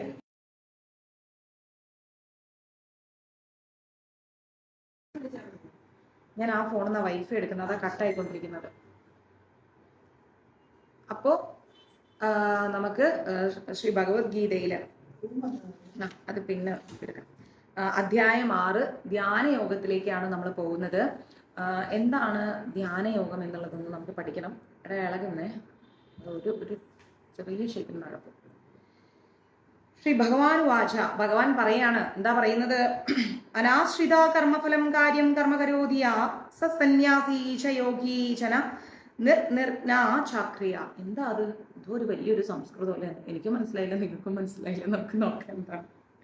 ഭഗവാൻ പറയാണ്, കർമ്മത്തിന്റെ ഫലത്തിൽ ആസക്തി ഇല്ലാതെ ധാർമ്മിക ബാധ്യത എന്ന നിലയിൽ കർമ്മം ചെയ്യുന്ന ആളാണ് സന്യാസി. ഏറ്റവും സിമ്പിളായിട്ട് പറഞ്ഞു കഴിഞ്ഞാൽ, ഞാനിപ്പോ ജോലി ചെയ്യുന്നുണ്ട്, ആ ജോലി ഞാൻ ചെയ്യേണ്ട ജോലിയാണ്. അത് ചെയ്താൽ എൻ്റെ കുടുംബം മുന്നോട്ട് പോകും. എൻ്റെ കുടുംബത്തെ മുന്നോട്ട് കൊണ്ടുപോകുക എന്നുള്ളത് എൻ്റെ ധാർമ്മികപരമായിരിക്കുന്ന ഒരു എന്താ പറയാ ഒരു സത്യമാണ്. അതെൻ്റെ ജോലിയാണ്, ഞാൻ ചെയ്യേണ്ടതാണ്, എൻ്റെ കടമയാണ്. അല്ലാതെ അയ്യോ എനിക്ക് ഈശ്വരൻ മതിയേ, എനിക്കൊന്നും വേണ്ടേ എന്നും പറഞ്ഞുകൊണ്ട് അച്ഛനെയും അമ്മേനെയും മക്കളെയും ഭർത്താവിനെയും ഭാര്യനെയും ഒക്കെ ഉപേക്ഷിച്ച് അവരോട് ചെയ്യേണ്ടതായിരിക്കുന്ന കാര്യങ്ങളൊന്നും കടമകളൊന്നും ചെയ്യാതെ സദാ ഈശ്വര ചിന്തയിൽ മുഴുകുന്ന വ്യക്തിയെ സന്യാസി എന്ന് വിളിക്കില്ല. മനസ്സിലായില്ലേ? സന്യാസി എന്ന് വിളിക്കില്ല. ഉറപ്പായിട്ടും കൃഷ്ണൻ ഒരിക്കലും സന്യാസി എന്ന് വിളിക്കില്ല. കാരണം നമ്മൾക്ക് എല്ലാവർക്കും ഒരു കടമയുണ്ട് ഈ ലോകത്ത്, അല്ലെ? എല്ലാവർക്കും ഓരോ കടമകളുണ്ട്. ആ കടമകൾ നമ്മൾ നിറവേറ്റണം. അല്ലെങ്കിൽ പിന്നെ നമ്മൾ ശങ്കരാചാര്യരെ പോലെയൊക്കെ ആയിരിക്കണം. അവരൊക്കെ എന്ന് പറഞ്ഞു കഴിഞ്ഞാൽ നിയോഗിക്കപ്പെട്ട സന്യാസിമാരാണ്. നമ്മളൊന്നും അത്രയും പവിത്രത ഒന്നും ഇല്ല. കലിയുഗത്തിലൊന്നും അങ്ങനെയുള്ള ആളുകൾ ഇല്ലെന്ന് തന്നെ പറയണം. പിന്നെ നമ്മുടെ ജയപ്രതാക് മഹാരാജ്, അങ്ങനെയുള്ള വളരെ വിരളമായിട്ടുള്ള കുറച്ച് ആൾക്കാരേ ഉള്ളൂ. അപ്പം അവരെന്നൊക്കെ പറഞ്ഞു കഴിഞ്ഞാൽ ഭഗവാൻ അതിനുവേണ്ടി സൃഷ്ടിച്ചതാണ്. കാരണം അവർക്ക് എല്ലാ ക്വാളിറ്റീസും ഉണ്ട്. ദേഷ്യമില്ല, വാശിയില്ല, വെറുപ്പില്ല, ആഗ്രഹങ്ങളില്ല. അവരൊന്നിന്റെ പിന്നാലെയും പോവില്ല. അവരാരെക്കുറിച്ചും അവരുടെ നാരായണ നാമം ജപിക്കുന്ന നാവ് ഒക്കെ അവരൊരിക്കലും എന്ത് ചെയ്യില്ല, കുറ്റങ്ങളും കുറവുകളൊന്നും ആരെക്കുറിച്ചും പറയില്ല. നല്ല ക്ഷമയുണ്ട്, സദാ ജപിച്ചുകൊണ്ടിരിക്കും. ഒരു സുഖസൗകര്യങ്ങളിലും അവർ അടിമപ്പെട്ടു പോവില്ല. അവർക്ക് യാതൊരു വിധത്തിലുള്ള ആഗ്രഹങ്ങളും. നമ്മുടെ ജയപ്രതാക് മഹാരാജൊക്കെ അങ്ങനെയാണ്. അദ്ദേഹം സത്യം പറയണമെങ്കിൽ ഈ ട്രീറ്റ്മെന്റിന് പോലും അദ്ദേഹത്തിന് താല്പര്യമില്ല. അദ്ദേഹം പറയണം, മരിക്കുന്നത് വരെ, എൻ്റെ കണ്ണടയുന്നത് വരെ എൻ്റെ ഗുരുവിൻ്റെ എന്താ പറയുക ആഗ്രഹം സഫലീകരിച്ചാൽ മതി, ലോകത്തിൽ പ്രചരണം ചെയ്താൽ മതി, അല്ലാതെ എനിക്ക് ഈ വലിയ ട്രീറ്റ്മെന്റോ കാര്യങ്ങളോ ഇതിലൊന്നും താല്പര്യമില്ല എന്നും പറഞ്ഞാണ് അദ്ദേഹം നിൽക്കുന്നത്. പക്ഷേ അദ്ദേഹത്തെ നമുക്ക് ആവശ്യമുണ്ട്. അതുകൊണ്ടാണ് നമ്മൾ അദ്ദേഹത്തെ ഓരോ സെക്കൻഡും ട്രീറ്റ്മെന്റിന് വിധേയപ്പെടുത്തുന്നത്. പാവം വയ്യാതിരുന്നിട്ടും അദ്ദേഹത്തിന്റെ നാവിൽ നിന്ന് ആ ചൈതന്യ ചരിതാമൃതം ഒരിക്കലും നിലയ്ക്കുന്നില്ല. ഒരു നിലയ്ക്കാത്ത അമൃതധാരയായി വർഷിച്ചുകൊണ്ടിരിക്കുകയാണ്. അങ്ങനെയുള്ള വ്യക്തിത്വങ്ങളൊക്കെ വളരെ കുറവാണ്. അല്ലാതെ ഗുരുവിന്റെ വേഷം കെട്ടി നടക്കുന്ന കുറേ ആൾക്കാരുണ്ട്. അവരൊന്നും ഒരിക്കലും ഗുരുവല്ല. അപ്പൊ അവരിലേക്ക് നമ്മൾ ഇറങ്ങി ചെന്ന് കഴിഞ്ഞാൽ അവർ മറ്റുള്ളവരെ കുറ്റം പറയും. അവര് എന്താ പറയാ, അവര് എപ്പം നോക്കിക്കഴിഞ്ഞാലും അവർക്ക് ഒരുപാട് ആഗ്രഹങ്ങളുണ്ടാവും, ആവശ്യങ്ങളുണ്ടാവും. കുറ്റം പറയാൻ അവരുടെ നാവ് കുറ്റം പറയും. ഇതൊന്നും പാടില്ല. ഗുരു എന്ന് പറഞ്ഞു കഴിഞ്ഞാൽ എല്ലാത്തിൽ നിന്നും പുറത്തു വന്ന വ്യക്തിയായിരിക്കണം. എല്ലാത്തിൽ നിന്നും. ഇനി എന്ത് വലിയ ഭൂകമ്പം സംഭവിച്ചാലും അവരുടെ ചിന്തയും അവരുടെ ലക്ഷ്യവും എല്ലാം സാക്ഷാൽ ഭഗവാൻ മാത്രമായിരിക്കണം. അവരെ ഈ പ്രകൃതിയിലുള്ള ഒന്നും ബാധിക്കാൻ പാടില്ല. ആ അവസ്ഥയിലേക്കൊന്നും നമ്മൾ ആരും വന്നിട്ടില്ല, അല്ലെ? നമുക്ക് ഒരിക്കലും വരാൻ കഴിയില്ല. ദേഷ്യത്തെയും ആഗ്രഹത്തെയും എല്ലാം കൺട്രോൾ ചെയ്യാൻ പഠിക്കണം. കൺട്രോൾ ചെയ്ത ഒരു വ്യക്തിയായിരിക്കണം. അപ്പൊ നമ്മൾ പറയാറില്ലേ, പണ്ട് കാലങ്ങളിൽ ചില വ്യക്തികൾ പറയാറുണ്ട്, ഞാൻ ഇന്ന ദിവസം മരിച്ചു പോകും. എന്തുകൊണ്ട് അവർക്കത് പറയാൻ സാധിക്കുന്നു? അവർ ഈ പടിയാറും കടന്ന് വൈക്കത്തപ്പനെ കണ്ട ആൾക്കാരാണ്. അതുകൊണ്ടാണ് അവർക്കത് പറയാൻ സാധിക്കുന്നത്. അപ്പോഴേക്കും ആ പടിയാറും കടന്നു കഴിഞ്ഞാൽ എന്തായി? കാമവും ക്രോധവും മോഹവും ഒക്കെ എല്ലാം കടന്ന് അവര് മറ്റേ വൈക്കത്തപ്പനെ കണ്ടു കഴിഞ്ഞാൽ അവർക്ക് ബോധ്യമായി, ഞാൻ ഈ ഭൗതിക പ്രപഞ്ചവുമായിട്ട് ഒരു കണക്ഷനും ഇല്ലാത്ത വ്യക്തിയാണ്. എനിക്കുള്ളതെല്ലാം പബ്ലിക്കിനുള്ളതാണ്, ഭഗവാനുള്ളതാണ്, ഭഗവത് ഭക്തർക്കുള്ളതാണ് എന്ന ബോധ്യത്തിലേക്ക് അവർ വന്നു. അങ്ങനെയുള്ളവരെ നമുക്ക് ഗുരുക്കന്മാരെന്ന് പറയും. മനസ്സിലാണ്? അല്ലെങ്കിൽ ഒരു വേഷഭൂഷാദികളിലൊന്നുമല്ല ഒരു ഗുരു സ്ഥിതി ചെയ്യുന്നത്. അത് മനസ്സിലാക്കണം. അപ്പൊ ഇവിടെ പറയുന്നത് എന്താണ്? കർമ്മത്തിന്റെ ഫലത്തിൽ ആസക്തി ഇല്ലാതെ നമ്മളൊരു കാര്യം ചെയ്യുമ്പോൾ ആ ചെയ്യുന്ന കാര്യത്തിൽ നമുക്ക് എന്തുണ്ടാവരുത്? ഒരു ആസക്തി ഉണ്ടാവരുത്. 10 കൊടുത്താൽ 100 കിട്ടും, 100 കൊടുത്താൽ 1000 കിട്ടും, 1000 കൊടുത്താൽ 10000 കിട്ടും എന്നൊരു ആസക്തി നമുക്ക് വരാൻ പാടില്ല. ആ ആസക്തിയോ ആഗ്രഹങ്ങളോ ഇല്ലാതെ, മനസ്സിലായി? ഇപ്പൊ മഞ്ജരീസിലൂടെ ഒരുപാട് പേര് അന്നദാനം ചെയ്യുന്നുണ്ട്. നാളെ ചിങ്ങം 1 നമുക്ക് വിശേഷാൽ അന്നദാനം ചെയ്യാം. ചിങ്ങം 1 അന്നദാനം നമ്മൾ ചെയ്യുന്നത് ഒരു 3 ദിവസത്തിനുള്ളിലായിരിക്കും. അപ്പം ചിങ്ങം പിന്നെ വസ്ത്രദാനം ചെയ്യണം. ക്ഷമിക്കണം കേട്ടോ, ഈ നെറ്റ്വർക്കിന്റെ ഇഷ്യൂ ആണ്. കറണ്ട് ഇല്ലാത്തതുകൊണ്ടേ ഇൻവെർട്ടറിലാണ് പോയിക്കൊണ്ടിരിക്കുന്നത്. ഫ്ലാറ്റിന്റെ കോമൺ ഇൻവെർട്ടർ ആയതുകൊണ്ടാണ് വൈഫൈ കണക്ട് ആവാത്തത്. അപ്പൊ ഇങ്ങനെ അവരെന്തെടുക്കുക അവിടെ. അപ്പൊ അങ്ങനെയുള്ള ആഗ്രഹങ്ങളിലൊന്നും നമ്മുടെ മനസ്സ് പോയി പെടാതെ, നമ്മളൊന്നും ആഗ്രഹിക്കാതെ ധാർമ്മിക ബാധ്യത എന്ന നിലയിൽ കർമ്മം ചെയ്യുന്ന ആളാണ് സന്യാസി. അപ്പൊ നമ്മൾ നമ്മുടെ മക്കളിൽ നിന്നും ഒന്നും പ്രതീക്ഷിക്കാതെയാണ് മക്കളെ പോറ്റുന്നത്. അവർ നോക്കിയാലും കുഴപ്പമില്ല, നോക്കിയിട്ടില്ലെങ്കിലും കുഴപ്പമില്ല. അത് നമ്മുടെ ഒരു ധാർമ്മിക ബാധ്യതയാണ്. അപ്പൊ അതേപോലെ ധാർമ്മിക ബാധ്യത നമ്മൾ തീർക്കുകയാണെങ്കിൽ ആ വ്യക്തികൾ സന്യാസികളാണ്. എൻ്റെ മോനെ ഞാൻ പഠിപ്പിച്ച് അവന് ശമ്പളം കിട്ടിയാൽ അവനെ എനിക്കൊരു നേരത്തെ മരുന്ന് വാങ്ങിച്ചു തരും എന്ന ആഗ്രഹത്തോടു കൂടിയാണ് ഞാൻ എൻ്റെ മോനെ പഠിപ്പിക്കുന്നത് എങ്കിൽ എൻ്റെ ലൈഫ് വേസ്റ്റാണ്.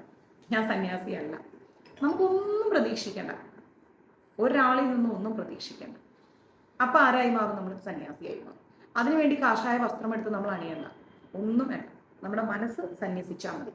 അതിന് നമ്മൾ ഒന്നും പ്രതീക്ഷിക്കാതിരിക്കും. ഇത് ഭഗവാൻ പറയുന്നതാണ്. അയാളാണ് യഥാർത്ഥ യോഗി. ഒന്നും പ്രതീക്ഷിക്കാത്ത ആ വ്യക്തിയാണ് യഥാർത്ഥ യോഗി.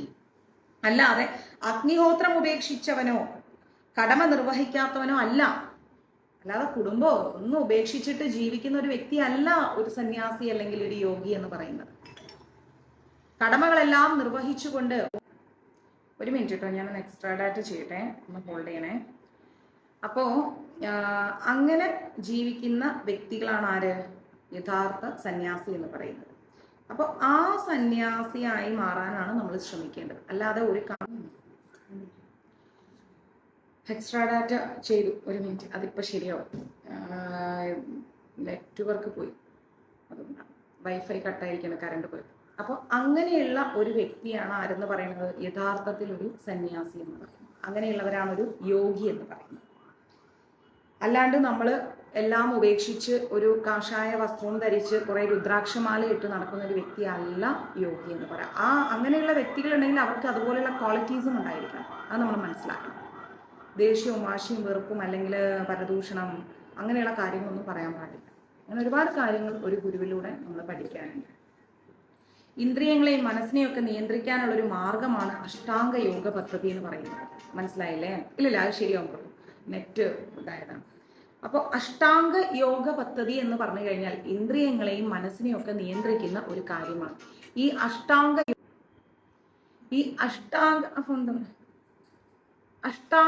യോഗ പദ്ധതി എന്ന് പറയുന്ന ഈ സംഭവം എന്താണെന്നുള്ളത് നമ്മൾ എന്ത് ചെയ്യണം? പഠിക്കണം.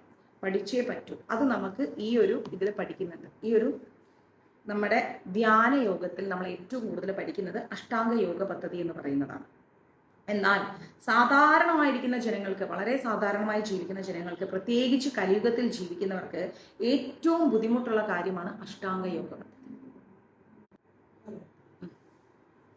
അപ്പോ ഈ ഒരു അഷ്ടാംഗ യോഗാചര്യ എന്ന് പറയുന്നത് ഈ ഒരു അധ്യായത്തിൽ നമ്മൾ പഠിക്കുന്നുണ്ടെങ്കിലും കർമ്മയോഗം എന്നാണ്. ഈ ഒരു കർമ്മയോഗം എന്താണ് എന്നുള്ളത് കൂടുതൽ നമ്മൾ അറിഞ്ഞിരിക്കണം. പിന്നെയാണെങ്കിലോ കൃഷ്ണാവബോധത്തോടെ ചെയ്യുന്ന കർമ്മം. നമ്മൾ എന്ത് കാര്യം ചെയ്യുകയാണെങ്കിലും അത് ഭഗവാനെ സ്മരിച്ചുകൊണ്ട് ചെയ്യാം. ഭഗവാനെ സ്മരിച്ചുകൊണ്ട് ചെയ്യാത്ത ഒരു കാര്യവും ഫലവത്താവില്ല. എല്ലാം തകർന്നു. ആ ഒരു ശക്തമായ അറിവ് നമ്മൾക്കുള്ളിൽ ഉണ്ടാവും. ഭഗവാനെ സ്മരിച്ചുകൊണ്ട് നമ്മൾ എന്താണോ ചെയ്യുന്നത് ആ കാര്യങ്ങളെ ഫലവത്താവത്തുള്ളൂ, അല്ലാത്തൊന്നും നിലനിൽക്കില്ല. അപ്പം അതാണ് കൃഷ്ണാവബോധത്തോടെ, കൃഷ്ണനാകുന്ന അവബോധത്തോടെ നമ്മൾ കാര്യങ്ങൾ, പ്രവൃത്തികൾ ചെയ്യാൻ പഠിക്കണം. പിന്നെന്താ പറയുന്നത്? അങ്ങനെ ചെയ്യുന്ന കർമ്മം താരതമ്യേന അപ്പോ അങ്ങനെ നമ്മൾ ചെയ്യുന്ന കർമ്മങ്ങൾ എന്തായാലും അത് വിശിഷ്ടമാണ് എന്ന് ഭഗവാൻ തന്നെ നമ്മളെ ഭഗവത്ഗീതയിലൂടെ പഠിപ്പിച്ചു തരികയാണ്. കൃഷ്ണനാകുന്ന അവബോധത്തോടു കൂടി ചെയ്യുന്ന എല്ലാ കാര്യങ്ങളും വളരെ വിശിഷ്ടമാണ്. പിന്നെന്താ പറയുന്നത്? സ്വാർത്ഥ താല്പര്യങ്ങളൊന്നും ഇല്ലാതെ ആരും പ്രവർത്തിക്കുന്നില്ല. എല്ലാവർക്കും ആരെന്ത് പ്രവർത്തിച്ചാലും അതിന്റെ പിന്നിൽ ഒരു സ്വാർത്ഥ താല്പര്യമുണ്ട്. ആരും സ്വന്തം താല്പര്യങ്ങളോ സുഖങ്ങളോ സന്തോഷമോ നോക്കാതെ ഒന്നും പ്രവർത്തിക്കുന്നില്ല, അല്ലെ? പരിധി ചെറുതോ വലുതോ എന്നുള്ള വ്യത്യാസം മാത്രമേ ഉള്ളൂ. ലുലുമാളുടെ ഓണർ വലുതായിട്ട് ചെയ്യുന്നു, പെട്ടിക്കടക്കാരൻ ചെറുതായിട്ട് ചെയ്യുന്നു. രണ്ടുപേരുടെയും ഇന്റൻഷൻ ഒന്നാണ്, കുടുംബം പുലർത്തുക. ഓക്കെ, അപ്പൊ വലുതായിട്ട് ചെയ്യുമ്പോൾ കുറച്ച് ക്ഷമിക്കണം, നമുക്ക് ഒരു ശ്ലോകം എടുത്തിട്ട് സ്റ്റോപ്പ് ചെയ്യാം. എന്നിട്ട് വൈഫൈ വരുമ്പോൾ ഞാൻ വീണ്ടും ഗ്രൂപ്പിൽ മെസ്സേജ് ഇടാം ലൈവ് എന്ന്. എന്നിട്ട് നമുക്ക് കണ്ടിന്യൂസ് ആയിട്ട് എടുത്തിട്ട് പോകാം. അതുവരെ ഈ ശ്ലോകം കംപ്ലീറ്റ് ആവുന്നവരെ നമുക്കൊന്ന് വെയിറ്റ് ചെയ്യാം. ഓക്കെ, അപ്പോൾ നമുക്ക് എന്താണ്, ഏതൊരാളും സ്വന്തം കുടുംബത്തെ ആയാലും സ്വന്തമായിട്ട് വളരാൻ വേണ്ടിയിട്ടൊക്കെയാണ് ജോലികളെല്ലാം.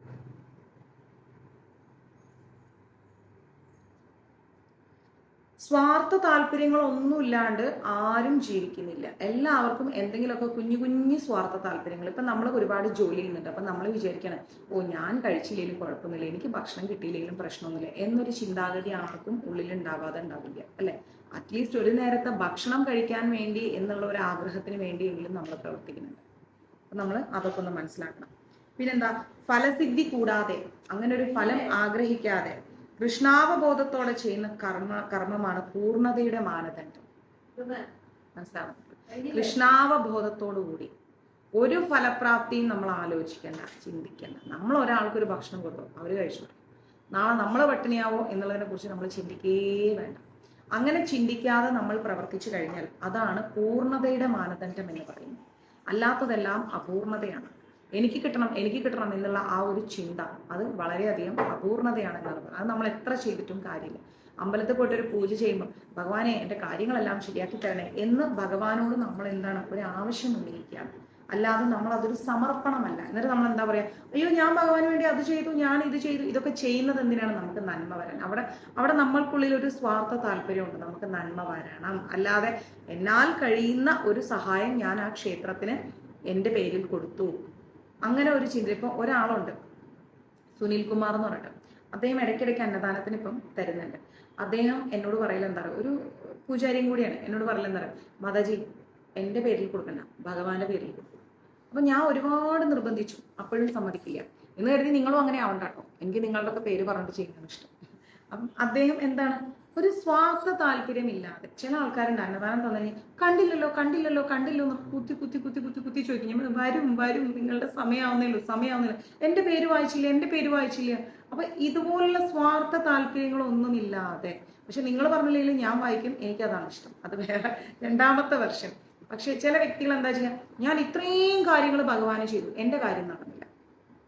അല്ലാതെ കഴിഞ്ഞ ജന്മത്തിലെ കർമ്മഫലത്തെ കുറിച്ചൊന്നും ഇവിടെ ചിന്തിക്കുന്നില്ല, എൻ്റെ കാര്യം നടന്നില്ല, അതുകൊണ്ട് ഞാൻ ഇനി ആ അമ്പലത്തിൽ പോവില്ല, ഞാൻ ഇനി ആ ക്ഷേത്രത്തിൽ പോവില്ല. ഒറ്റയടിക്ക് അങ്ങോട്ട് ഒരു ആണയിട്ട് അങ്ങോട്ട് പറയണം.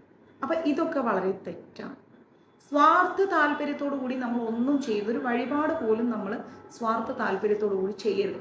എനിക്ക് ശേഷം നാളെ ഒരു തലമുറ വരുന്നുണ്ട്, ആ തലമുറയ്ക്ക് ഈ ക്ഷേത്രങ്ങൾ ഇതുപോലെ നിലനിൽക്കാൻ ഇന്ന് എന്നെ കൊണ്ടാവുന്ന ഒരു കോൺട്രിബ്യൂഷൻ ഞാൻ ആ ക്ഷേത്രത്തിൽ കൊടുക്കുന്നു. അത് ആൾക്കാർ തിന്നുന്നോ, അവിടെയുള്ള പൂജാരിമാർ തിന്നുന്നോ, ദേവസ്വം ബോർഡ് തിന്നുന്നോ, അല്ലെങ്കിൽ നാട്ടുകാർ, ഇതൊന്നും നമ്മൾ ചിന്തിക്കണ്ട. നമ്മളെ കൊണ്ടുള്ള ഒരു ഭാഗം നമ്മൾ ദാനം ചെയ്യുന്നു, അതിൽ നിന്ന് ഒന്നും എക്സ്പെക്ട് ചെയ്യുന്നില്ല, ഒന്നും പ്രതീക്ഷിക്കുന്നില്ല. അങ്ങനെ കൃഷ്ണാവബോധത്തോടു കൂടി സ്വാർത്ഥ താല്പര്യങ്ങളെ മറികടന്നുകൊണ്ട് നമ്മൾ ഒരു കാര്യം ചെയ്യുമ്പോൾ അത് കംപ്ലീറ്റ് ആയി. ഓക്കെ, അതാണ് പൂർണ്ണതയുടെ മാനദണ്ഡം എന്ന് പറയുന്നത്. സ്വാഭാവികമായിട്ട് എല്ലാ ജീവാത്മാക്കളും ഭഗവാനിൽ നിന്ന് വന്നിരിക്കുകയാണ്, എല്ലാ ജീവാത്മാക്കളും അല്ലേ. കൃഷ്ണാവബോധത്തിലെ പ്രവർത്തനം എന്ന് പറഞ്ഞു കഴിഞ്ഞാൽ അത് അവരുടെയും കൂടെ കടമയാണ്. ഇപ്പൊ നമ്മുടെ അച്ഛൻ്റെയും അമ്മയുടെയും മക്കളായിട്ട് നമ്മൾ ജീവിക്കുമ്പോൾ അവരെ നോക്കേണ്ട കടമ നമ്മളുടെയാണ്. അപ്പൊ അതേപോലെ ഇതിനപ്പുറത്തേക്ക് അച്ഛനും അമ്മയല്ല ലാസ്റ്റ് വാക്ക്, അതിനപ്പുറത്ത് ഭഗവാനുണ്ട്. അപ്പൊ ആ ഭഗവാനിൽ നിന്ന് വന്ന ജീവാത്മാക്കളാണ് നമ്മളെല്ലാവരും. അപ്പൊ കൃഷ്ണാവബോധം വളർത്തുക, കൃഷ്ണാവബോധം പ്രചരിപ്പിക്കുക, ഇതൊക്കെ നമ്മുടെ അടിസ്ഥാനപരമായിരിക്കുന്ന കടമകളാണ്. ഇതൊന്നും ആരും ചെയ്യുന്നില്ല, മറന്നു പോവാണ്. ശരീരത്തിന്റെ അവയവങ്ങളിൽ ഓരോന്നും എന്താ പറയുക, ഓരോന്നും മുഴുവൻ ശരീരത്തിന്റെയും തൃപ്തിക്കാണല്ലോ പ്രവർത്തിക്കുന്നത്. ഇപ്പൊ എൻ്റെ കൈ, അത് എൻ്റെ ശരീരത്തിന്റെ തൃപ്തിക്കനുസരിച്ച് പ്രവർത്തിക്കുന്നു. എൻ്റെ തല, എൻ്റെ കാല്, എൻ്റെ ചിന്ത, എല്ലാം കംപ്ലീറ്റ്, അത് എല്ലാം ഒരേപോലെ എന്താ പറയുക, തൃപ്തികരമായി ഒരേ രീതിയിൽ പോകുമ്പോഴാണ് ശരീരം പൂർണ്ണമായി തൃപ്തികരമാകും. അല്ലെങ്കിൽ ആ ശരീരം എന്താണ്, വൈകല്യം ബാധിച്ചതായി. നമ്മളൊന്നും വൈകല്യം ബാധിച്ച ആൾക്കാരല്ല. അപ്പൊ അതേപോലെ നമ്മളുടെ അച്ഛൻ, അമ്മ, മക്കൾ, ഭർത്താവ്, ഭാര്യ, കുട്ടി, ഫ്രണ്ട്സ്, നാട്ടുകാർ, വീട്ടുകാർ എല്ലാം കഴിഞ്ഞ് ഈശ്വരനും കൂടി വരുമ്പോഴേ അത് കംപ്ലീറ്റ് ആവുന്നു. അല്ലെങ്കിൽ അത് വികലതയായി, വൈകല്യമായി. മനസ്സിലാവുന്നുണ്ട്? ആലോചിച്ച് നോക്കണം. അപ്പൊ നമ്മൾ എന്താ മനസ്സിലാക്കേണ്ടത്, ഈശ്വരനും കൂടി വന്നു കഴിഞ്ഞാൽ മാത്രമേ അത് പരിപൂർണമാവുന്നുള്ളൂ. അല്ലെങ്കിൽ അത് പൂർണ്ണതയില്ല. പൂർണ്ണതയില്ലാത്ത അവസ്ഥ എന്താണ്, ശൂന്യം. ശൂന്യത്തിലേക്ക് നോക്കിയിട്ട് എന്താ കാര്യം, ഒരു കാര്യമില്ല. ശൂന്യത്തിലേക്കാണോ നമ്മൾ നോക്കേണ്ടത്? അല്ല. ഒന്നുപോലും സംതൃപ്തിക്ക് വേണ്ടി പ്രവർത്തിക്കുന്നില്ലെങ്കിൽ പിന്നെ എന്തിനു കൊള്ളും നമ്മുടെ ഈ ശരീരം? എൻ്റെ കാല് ഞാൻ വിചാരിക്കുന്ന പോലെ നടക്കാനും ഓടാനും പറ്റുന്നില്ലെങ്കിൽ പിന്നെ ഞാൻ അപ്സെറ്റായി, തീർന്നു. എൻ്റെ കൈ അങ്ങനെ ചെയ്തില്ല, ഞാൻ അപ്സെറ്റായി, കഴിഞ്ഞു. അപ്പൊ ഇവിടെ വികലത വേണ്ട, ഇവിടെ പൂർണ്ണതയാണ് വേണ്ടത്. പൂർണ്ണതയ്ക്ക് എന്ത് വേണം, കൃഷ്ണാവബോധം വേണം. ഓക്കെ, പിന്നെന്താ പറയുന്നത്, അതുപോലെ സ്വാർത്ഥ താല്പര്യം ഉപേക്ഷിച്ചിട്ട് പരമപുരുഷന്റെ സംപ്രീതിക്കായി, അതായത് ഭഗവാന്റെ സന്തോഷത്തിനായിട്ട് കർമ്മങ്ങൾ ചെയ്തു കഴിഞ്ഞാൽ ആ ജീവസത്ത, ആ ജീവാത്മാവ് ആരാണോ, ഇപ്പം ശാലിനി, അവര് എല്ലാ സ്വാർത്ഥ താല്പര്യങ്ങളും ഉപേക്ഷിക്കുകയാണ്. മകൻ നന്നാവണം, മകള് നന്നാവണം, ഭർത്താവ് നന്നാവണം, അമ്മായിയമ്മ നന്നാവണം, ഇങ്ങനെയുള്ള ചിന്തകളിൽ നിന്നൊക്കെ മാറി അവരെല്ലാവരും കൃഷ്ണാവബോധത്തോടെ വളരും. എനിക്ക് അതിൽ നിന്ന് ഒരു നേട്ടവും വേണ്ട. അവർ നന്നായി കഴിഞ്ഞാൽ എനിക്ക് സമാധാനം കിട്ടും എന്ന ചിന്ത പോലും എനിക്കില്ല. അവർ ചിന്തിക്കണം, എനിക്ക് അങ്ങനത്തെ ചിന്ത ഒന്നുമില്ല. അവർ നന്നായാൽ സന്തോഷം. അപ്പൊ അവർ നന്നായി കഴിഞ്ഞാൽ എന്തായി, എനിക്ക് സന്തോഷം മാത്രമേ ഉള്ളൂ. എല്ലാ ജീവാത്മാക്കളും ഭഗവാനിലേക്ക് അടുത്തു എന്ന ഒരു ചിന്തയിലൂടെയാണ് നമ്മൾ കടന്നു പോകുന്നതെങ്കിൽ അവരാണ് ഏറ്റവും വലിയ സന്യാസി, അവരാണ് ഏറ്റവും വലിയ യോഗി. അതാണ് ഏറ്റവും വലിയ കൃഷ്ണാവബോധ പ്രവർത്തനം എന്ന് പറയുന്നത്. ഓക്കെ, ചില ആളുകൾക്കൊരു ചിന്തയുണ്ട്, സന്യാസികൾ എന്ന് പറഞ്ഞു കഴിഞ്ഞാൽ എല്ലാ ഭൗതികമായിരിക്കുന്ന കർത്തവ്യങ്ങളിൽ നിന്ന് വിമുക്തരാണ്. ഭൗതികമായിരിക്കുന്ന ഒരു കാര്യം ഒരു സന്യാസിക്ക് പറഞ്ഞിട്ടില്ല. ഞാനൊരു സന്യാസിയാണോ, എനിക്ക് എൻ്റെ അച്ഛനെ നോക്കണ്ട, അമ്മയെ നോക്കണ്ട, മറ്റുള്ളവരെ നോക്കണ്ട, ഇതൊന്നും എനിക്ക് വിഷയമല്ല, ഞാൻ സന്യാസിയാണ്, മേലാകാശവും താഴെ ഭൂമി എന്ന് പറഞ്ഞ് എനിക്ക് നടക്കാം. ഇങ്ങനെയാണ് ചില സന്യാസികളുടെ ചിന്ത. അത് തെറ്റാണ്. രാജേട്ടാ ഉച്ചയാകുമ്പോൾ ഒന്ന് വിളിക്കണേ, ഞാൻ ഇന്ന് അങ്ങേ വിളിക്കാൻ വേണ്ടി വെയിറ്റ് ചെയ്തിരിക്കുക.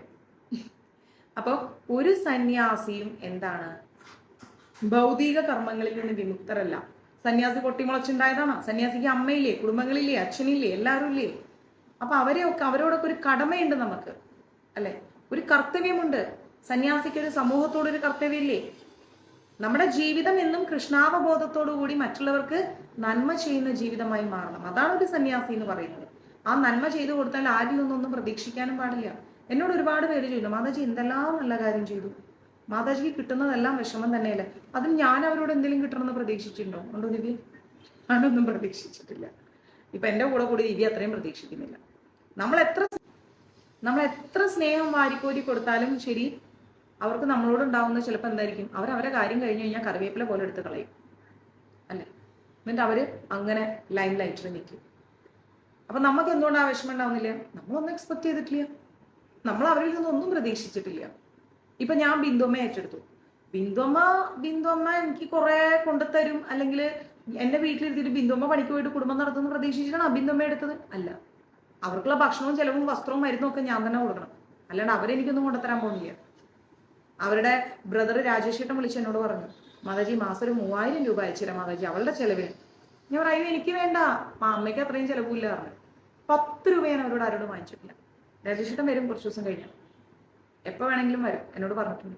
ഇന്ദു ചേച്ചി, അവരുടെ ചേച്ചി എന്നെ വിളിക്കാറുണ്ട്, മാതാജി ഞാൻ എന്നാൽ കഴിയുന്ന എന്തെങ്കിലും, അവരെ മാതാജി നോക്കല്ലേ, ഒരു നേരത്തെ മരുന്നെങ്കിലും അവർക്ക് വാങ്ങിച്ചു കൊടുക്കും. അതിൻ്റെ ആവശ്യമില്ല, ഞാൻ ജോലി ചെയ്യുന്നുണ്ട്, എനിക്ക് പേഴ്സണലി ഒരു ജോലിയുണ്ട്. അപ്പൊ ആ ജോലിയിൽ നിന്ന് കിട്ടുന്ന ഒരു ഭാഗം എൻ്റെ അച്ഛനും അമ്മയും കഴിക്കുന്ന, എൻ്റെ മകൻ കഴിക്കുന്നത് പോലെ അവരും കഴിക്കുന്നുണ്ട്. അവരാഗ്രഹിക്കുന്ന ഭക്ഷണം, അവരാഗ്രഹിക്കുന്ന ബേക്കറി, കാരണം ഞങ്ങൾ ആരും ബേക്കറി ഒന്നും കഴിക്കില്ല. ഐസ്ക്രീം എങ്കിൽ ഐസ്ക്രീം, ചോക്ലേറ്റ് എങ്കിൽ ചോക്ലേറ്റ്, അവർക്ക് വസ്ത്രം എങ്കിൽ വസ്ത്രം, എന്ത് വേണേലും നമ്മൾ പ്രൊവൈഡ് ചെയ്യുന്നുണ്ട്. എന്തെങ്കിലും പ്രതീക്ഷിച്ചിട്ടാണോ? അല്ല. പിന്നെ അവർ ചാടിത്തുള്ളി ഓടി നടന്ന് കുറെ കാര്യങ്ങൾ, വീട്ടിലെ കാര്യങ്ങൾ ചെയ്യുന്നു, തുണി മടക്കുന്നു, അത് ചെയ്യുന്നു. അത് അവർക്ക് ഇഷ്ടം, അവരുടെ സ്വാതന്ത്ര്യം, അവരുടെ സന്തോഷം. വെറുതെ ഇരുന്നാൽ രോഗിയായിപ്പോവും. അപ്പൊ നമ്മൾ ആരിൽ നിന്നും ഒന്നും പ്രതീക്ഷിച്ചിട്ടല്ല ഒന്നും ചെയ്യുന്നത്. പ്രതീക്ഷിക്കുകയും വേണ്ട, പ്രതീക്ഷിച്ചാൽ കിട്ടൂല്ല. അതാണ് നമ്മൾ മനസ്സിലാക്കേണ്ടത്. അപ്പോ സന്യാസികൾ എന്ന് പറഞ്ഞു കഴിഞ്ഞാൽ ഭൗതിക കർത്തവ്യങ്ങളിൽ നിന്ന് വിമുക്തരാണെന്നുള്ളത് ഒരു തെറ്റിദ്ധാരണയാണ്. അവരൊരിക്കലും ഭൗതിക കർത്തവ്യങ്ങളിൽ നിന്ന് വിമുക്തരല്ല. സമൂഹത്തിനോട് അവർക്കൊരു എന്താ പറയാ, ഒരു കടപ്പാടുണ്ട്. മനസ്സിലാവുന്നുണ്ടോ? എല്ലാം ഉപേക്ഷിച്ച് എനിക്ക് ആകാശവും ഭൂമിയും മാത്രമേ ഉള്ളൂ എന്ന് പറഞ്ഞിരിക്കാൻ പറ്റുന്ന ഒരു സന്യാസി ഇന്ന് ഇവിടെ ഇല്ല. ഇത് കലിയുഗമാണ്. അതും നമ്മൾ മനസ്സിലാക്കണം. അഗ്നിഹോത്രാദി കർമ്മങ്ങളിൽ നിന്നൊക്കെ ചില സന്യാസിമാർ ഒഴിഞ്ഞു നിൽക്കാറുണ്ട്. അതൊക്കെ തെറ്റിദ്ധാരണയാണെന്ന് സാക്ഷാൽ ഭഗവാൻ തന്നെ ഗീതയിൽ പറയുന്നുണ്ട്. വാസ്തവത്തിൽ അവ്യക്തിഗത ബ്രഹ്മത്തോടുള്ള ലയനത്തെ ലക്ഷ്യമാക്കിക്കൊണ്ട് അവർ സ്വാർത്ഥ താല്പര്യമാണ്. മനസ്സിലായി? അവർ എന്താ പറയുന്നത്, അവ്യക്തിഗത ബ്രഹ്മത്തോടുള്ള ലയനത്തെ, ആ ബ്രഹ്മത്തിൽ ലയിക്കാനുള്ള ഒരു സ്വാർത്ഥ താല്പര്യമാണ് അവരെ ഇങ്ങനെ ആക്കുന്നത്. നമുക്ക് ആ താല്പര്യം പോലും ഇല്ല. ഭഗവാൻ ഇഷ്ടമേ നമ്മളെ കൊണ്ടോട്ടെന്നേ, അദ്ദേഹത്തിന് താല്പര്യം, അദ്ദേഹം നമ്മളെ ബ്രഹ്മത്തിൽ ലയിപ്പിച്ചോട്ടെ. നമ്മൾ എന്തിനാണ് ആഗ്രഹിക്കുന്നത്? നമ്മൾ ആരാണ് ആഗ്രഹിക്കാൻ? ഭഗവാന്റെ മുമ്പിൽ പോയി ആഗ്രഹങ്ങൾ പറയാനുള്ള ചങ്കൂറ്റം നമുക്ക് എപ്പം മുതൽ ഉണ്ടായി? നമ്മളെ ഇങ്ങനെ ജനിപ്പിക്കാൻ നമ്മുടെ നാഡീവ്യവസ്ഥ നമ്മൾ കണ്ടിട്ടുണ്ടോ? നമ്മുടെ നട്ടെല്ല് നമ്മൾ കണ്ടിട്ടുണ്ടോ? ഇല്ല. നമ്മൾ കാണുന്നുണ്ടോ നമ്മുടെ ശരീരത്തിലെ ഇന്റേണൽ ഓർഗൻസിനെ? എപ്പോഴെങ്കിലും കാണുന്നുണ്ടോ? എന്റെ എന്ന് പറയുമ്പോൾ ഈ ഹൃദയം നമ്മൾ കണ്ണുകൊണ്ട് കാണുന്നുണ്ടോ ഈ ജന്മത്ത്? അത് ഊരി കയ്യിലെടുത്ത് ഇതാണല്ലേ എന്റെ ഹൃദയം, തിരിച്ചു വെച്ചോളൂ എന്ന് നമ്മൾ പറയുന്നുണ്ടോ? ഇല്ല, ഒന്നുമില്ല. നമ്മുടെ തലച്ചോറ് ഈ ചോറ് എടുത്തിട്ട് കയ്യിൽ നോക്കിയിട്ട് ഇതാണല്ലേ തലച്ചോറ്, കയറി കിടന്നോളൂ എന്ന് നമ്മൾ പറയുന്നില്ല. അപ്പൊ നമ്മൾ എന്താ പറയുന്നത്? ഇതെല്ലാം പക്ഷെ ഭഗവാൻ അറിയാം. അത്രയും കറക്റ്റ് ചെയ്ത ആ ഭഗവാനെ ആ പരമ ദിവ്യോത്തമ പുരുഷന്റെ മുമ്പിൽ പോയിട്ട് ഭഗവാനെ എനിക്ക് അത് തരൂ, ഭഗവാനെ എനിക്ക് ഇത് തരൂ എന്ന് പറയുന്നതിൽ എന്തർത്ഥം? കൃഷ്ണൻ പ്രേമം തരുമെന്ന് നമുക്ക് ചോദിക്കാം. കാരണം എന്താ? അത് കൃഷ്ണനെയാണ് ചോദിക്കുന്നത്. ആ പരമാത്മാവിനെ നമുക്ക് ചോദിക്കാം. അദ്ദേഹത്തെ നമുക്ക് വേണം, അദ്ദേഹം അല്ലാണ്ട് നമ്മളില്ല. ആ ഒരു അറിവോടുകൂടി അദ്ദേഹത്തെ വേണമെന്ന് നമ്മൾ ആവശ്യപ്പെടാം. അതിലുപരി ഭൗതികമായിരിക്കുന്ന ആവശ്യങ്ങൾ ചോദിക്കാൻ ആരാണ് നമുക്ക് അനുവാദം തന്നിരിക്കുന്നത്? ഒരാളും തന്നിട്ടില്ല. അതിനുള്ള ധിക്കാരം നമുക്ക് എവിടെ നിന്നുണ്ടായി? അപ്പൊ സന്യാസിമാരുടെ ആഗ്രഹം എന്താ? എനിക്ക് അവ്യക്തിഗത ബ്രഹ്മത്തിൽ പോകണം. തെറ്റില്ലേ അത്? അത് ഭഗവാന്റെ തീരുമാനമാണ് അവരെ കൊണ്ടുപോകണോ വേണ്ടേ എന്നുള്ളത്, അല്ലാതെ നമ്മുടെ ആഗ്രഹമല്ല. മനസ്സിലാവുന്നുണ്ടോ? അതെ, എല്ലാം ഈശ്വരൻ എന്താണോ തീരുമാനിച്ചത് അതേപോലെ നടക്കൂ. നമ്മളത് മാറ്റിമറിക്കാൻ നമ്മൾ ആരുമല്ല. അതൊക്കെ നമ്മൾ മനസ്സിലാക്കുക. പിന്നെന്താ പറയുന്നത്? ഏതൊരു ഭൗതിക തൃഷ്ണയെക്കാളും വലുതാണ് മേൽപ്പറഞ്ഞ ആഗ്രഹം. ഭൗതികമായിട്ട് എന്താഗ്രഹിച്ചാലും അതിനൊരു പരിധിയുണ്ട്. ഭഗവാൻ ഒന്ന് പക്ഷെ അവ്യക്തിഗത ബ്രഹ്മത്തിൽ ലയിക്കണം എന്ന് പറയുന്ന ആഗ്രഹം എന്ന് പറഞ്ഞു കഴിഞ്ഞാൽ എന്താണ്? ഏറ്റവും വലിയ ഏതൊരു ഭൗതിക തൃഷ്ണയെക്കാളും വലുതാണ് മേൽപ്പറഞ്ഞ ആഗ്രഹം. പിന്നെ ശങ്കരാചാര്യർ പോലും അദ്ദേഹത്തിന് അമ്മയുടെ മരണസമയം വന്നു. അദ്ദേഹം അമ്മയെ സ്മരിക്കാത്ത ദിവസങ്ങളില്ല. ശരിക്കും പറഞ്ഞാൽ ശങ്കരാചാര്യരുടെ ആ തത്വം വഴി, അത് അദ്വൈതാചാര്യമാണ്. അത് പഠിച്ച് ഞാൻ പറഞ്ഞുതരാം നിങ്ങൾക്കത്. അത് പഠിച്ചു കഴിഞ്ഞാൽ നമുക്ക് ഒരുപാട് കാര്യങ്ങൾ ഇനിയും മനസ്സിലാകാം. വൈകാതെ ഞാൻ എടുത്തത് ഗീതയും മഹാഭാരതം ഒന്ന് തീർന്നോട്ടെ, ഹനുമച്ചരിതും ഈ 3 ഇപ്പൊ പോയിക്കൊണ്ടിരിക്കുന്നത്. അതൊന്ന് കഴിഞ്ഞിട്ട് ഞാൻ അദ്വൈതാചാര്യന്മാരുടെ അത് എടുത്തു തരാം. അപ്പൊ നമുക്കത് മനസ്സിലാവും, കൂടുതൽ മനസ്സിലാവും. ഓക്കെ, അപ്പോ ഒരിക്കലും നമ്മൾ അങ്ങനെയുള്ള ആഗ്രഹങ്ങളൊന്നും വെച്ച് പുലർത്താൻ പാടില്ല എന്നാ പറയുന്നത്. പിന്നെന്താ പറയുന്നത്? അത് നിസ്വാർത്ഥമല്ല. എല്ലാ ഭൗതിക പ്രവർത്തനങ്ങളും നിർത്തിവെച്ചിട്ട് നിലീതക്ഷനായിക്കൊണ്ട് യോഗ പരിശീലനം ചെയ്യുന്ന അഷ്ടാംഗ യോഗിയും സ്വന്തം ആത്മാവിന്റെ ആനന്ദത്തെയാണ് തേടുന്നത്. എല്ലാ ഭൗതിക പ്രവർത്തനങ്ങളെയും നിർത്തിവെച്ചിട്ട് അർദ്ധനിമീലിതീക്ഷനായിക്കൊണ്ട്, അതായത് ഇങ്ങനെ പകുതി കണ്ണുകൾ അടച്ചുകൊണ്ട് എന്താ ചെയ്യുന്നത്? യോഗ പരിശീലനം ചെയ്യുന്ന അഷ്ടാംഗ യോഗി ഉണ്ടെങ്കിൽ ആ യോഗി പോലും സ്വന്തം ആത്മാവിന്റെ ആനന്ദത്തെയാണ് തേടുന്നത്. അപ്പൊ ഏത് രീതിയിൽ പറഞ്ഞാലും ഏതൊരു ജീവാത്മാവിന്റെ ഉള്ളിലും ആഗ്രഹങ്ങളുണ്ട്. പരിപൂർണമായി അതിൽ നിന്നൊന്നും പുറത്തു വന്ന ഒരു വ്യക്തിയില്ല എന്നാ പറയുന്നത്. ഒരു വ്യക്തിയില്ല. നമ്മുടെ ഗൗരകിഷോർ ദാസ് ബാബ മഹാരാജ് നമ്മുടെ ഗുരുപരമ്പരയിലുള്ളതാണ്. ഭക്തി സിദ്ധാന്ത സരസ്വതി ഠാക്കൂർജിയുടെ ഗുരു, അതായത് നമ്മുടെ ശ്രീല പ്രഭുപാദറിന്റെ ഗുരുവായിരിക്കുന്ന ഭക്തി സിദ്ധാന്ത സരസ്വതി ഠാക്കൂറിന്റെ ഗുരു ഗൗരകിഷോർ ദാസ് ബാബ മഹാരാജ് തേടി നടക്കും കൃഷ്ണനെ. നാമം ജപിച്ചുകൊണ്ടേ ചിന്തിക്കും. എന്താ ആലോചിക്കുന്നത്? കൃഷ്ണനെ തേടുക. തേടിയിട്ട് കണ്ടില്ല. അദ്ദേഹം എന്നെ വിളിച്ചില്ല, സമയമായില്ലെന്ന് തോന്നുമ്പോ വിളിക്കട്ടെ, വിളിക്കുന്നവരെ ജപിച്ചുകൊണ്ടിരിക്കും. അദ്ദേഹം കല്യാണം കഴിച്ചിട്ടില്ല. പക്ഷെ ഇവിടെ ചില സന്യാസിമാരെങ്ങനെയാണ്? ഞാൻ ഗുരുവാണ്, ഞാൻ ഈശ്വരനാണ്, സംഭവ ബഹുലമാണ്. ഇതാണ് ചില വ്യക്തികളുടെ ധാരണ. ഒരുപാട് പേരുണ്ട്. ഇപ്പൊ കഴിഞ്ഞ ദിവസം K B Ganesh Kumar sir മന്ത്രി ഒരു സന്യാസിയെ പോയി പിടിച്ചിട്ടുണ്ട് അല്ലെ? അങ്ങനെയുള്ള കുറേ സന്യാസിമാരുള്ളൊരു സമയമാണിത്. അപ്പൊ ഇങ്ങനെയുള്ള തത്വങ്ങളിൽ നിന്നും പോയി തലവെക്കാതിരിക്കുക. കാര്യങ്ങൾ നല്ലോണം വിശകലനം ചെയ്ത് മനസ്സിലാക്കി ചിന്തിച്ച് ആലോചിച്ച് ശരിയോ തെറ്റോ എന്ന് ആലോചിച്ചിട്ട് മാത്രം കാലെടുത്ത് വെക്കുക. അല്ലാതെ കാണുമ്പോഴേക്കും കമിഴ്ന്നടിച്ച് വീഴുന്ന ഒരു വിഡ്ഢികളാവരുത് നമ്മൾ മലയാളികൾ. എനിക്കും പറ്റിയിട്ടുണ്ട്, അപ്പൊ എല്ലാവർക്കും പറ്റിയിട്ടുണ്ട്. ഇനിയെങ്കിലും അതിൽ നിന്നൊക്കെ ഒന്ന് പുറത്തു വരിക. കഴിഞ്ഞ ദിവസം ഒരാൾ വിളിച്ചതിനോട് മതജി അറിഞ്ഞില്ലേ ചോദിക്കണം. ഒരു വലിയ സന്യാസി ഉണ്ടല്ലോ കോഴിക്കോട്, പേരൊന്നും ഞാൻ പറയില്ല, ഇപ്പൊ ലണ്ടനിലെ ജയിലിലാണ്. ഇങ്ങനെ ആണോ? ആ ഇങ്ങനെ. അപ്പൊ അവരുടെ ക്ഷേത്രവും കാര്യങ്ങളൊക്കെ അതൊക്കെ അവിടെ നടക്കുന്നുണ്ട്. ഇവിടെ എവിടെയും ജയിലില്ലാണ്ടാന്ന് തോന്നുന്നു, വിദേശത്ത് പോയി ജയിലിൽ കയറിയിരിക്കണം. അപ്പൊ ഇങ്ങനെ കുറെ സംഭവങ്ങളുണ്ട് നമുക്ക് ചുറ്റും. ഇതൊക്കെ ഒന്ന് നമ്മൾ മനസ്സിലാക്കുക. ആദ്യം ചെയ്യേണ്ടത് ഭഗവാൻ പറയുന്നു കുടുംബത്തോടുള്ള കർത്തവ്യം നിറവേറ്റാനാണ്, നമ്മുടെ ഭൗതികമായിരിക്കുന്ന കടമകൾ നിറവേറ്റാനാണ് ഈശ്വരൻ പറയുന്നത്. എല്ലാത്തിൽ നിന്നും ഒളിച്ചോടാനല്ല ഭഗവാൻ പറഞ്ഞിരുന്നത്. മനസ്സിലാവുന്നില്ലേ? സദാ നാമം ജപിക്കൂ, സദാ നാമം ജപിക്കൂ എന്ന് പറയുമ്പോൾ നാമവും ജപിച്ചൊരു മൂലക്കിൽ ഇരുന്നാൽ പറ്റൂല. അന്നുള്ള അന്നത്തിനുള്ള വഴി തേടണം. വേണ്ടേ? അച്ഛന്റെ മരുന്ന്, അമ്മയുടെ മരുന്ന്, മക്കളുടെ വിദ്യാഭ്യാസം, ഇതൊക്കെ നോക്കണം. അവരുടെ അച്ഛനമ്മമാരുണ്ടെങ്കിൽ അവരെ നോക്കണം. വീട്ടിന്റെ തൊട്ടപ്പുറത്തുള്ള വീട്ടുകാരുണ്ടെങ്കിൽ നമ്മളെ പോലെ തന്നെയാണ് അവരും. അവർക്കൊരു ആവശ്യം വരുമ്പോൾ നമ്മളും അവരെ പോയി സഹായിക്കണം. റോഡിൽ കൂടി നടന്നു പോകുന്ന ഒരു വ്യക്തി ഉണ്ടെങ്കിൽ അവരെ ഒന്ന് കൈപിടിക്കാൻ ശ്രമിക്കണം. ഇതൊക്കെ നമ്മുടെ കർത്തവ്യങ്ങളാണ്, സമൂഹത്തോടുള്ള നമ്മുടെ കടമകളാണ്. അപ്പൊ ഇതൊക്കെ ചെയ്യണമെങ്കിൽ നമ്മളും ഫിറ്റ് ആയിരിക്കണം, മെന്റലി ഫിസിക്കലി. അല്ലാതെ ജപമാല എടുത്തൊരു മൂലക്കൽ ഇരുന്നിട്ട് ജപിച്ചുകൊണ്ട് ഇതിന്റെ കാര്യമില്ല. ജപം ഹൃദയത്തിലാവട്ടെ. ജപിക്കേണ്ടത് കൃത്യമായി നമ്മൾ 16 മാല ജപിക്കണം, വേണ്ടാന്നല്ല. അത് സാത്വികതയിലേക്ക് നമ്മുടെ മനസ്സ് വരാൻ. സാത്വികത വന്നിട്ടില്ല. അപ്പോ സാത്വികത വന്നിട്ടില്ലെങ്കിൽ എന്താണ്? അടുത്തവനെ സഹായിക്കണം എന്ന മനസ്സില്ലാതെ പോയി പോകും. അപ്പൊ ഇങ്ങനെയുള്ള മനസ്ഥിതികളെല്ലാം ഉണ്ടാക്കിയെടുക്കാനാണ് നമ്മൾ ജപം ആധാരമാക്കിയെടുക്കുന്നത്. അപ്പൊ സാത്വിക മനസ്സ് വരും. സാത്വികതയിൽ വരുമ്പം അന്യന്റെ വേദനകൾ കാണാനുള്ള ഒരു മനസ്സ്, വിശാലമായ ഒരു മനസ്സ് വരും. മനസ്സിലാവുന്നുണ്ടോ?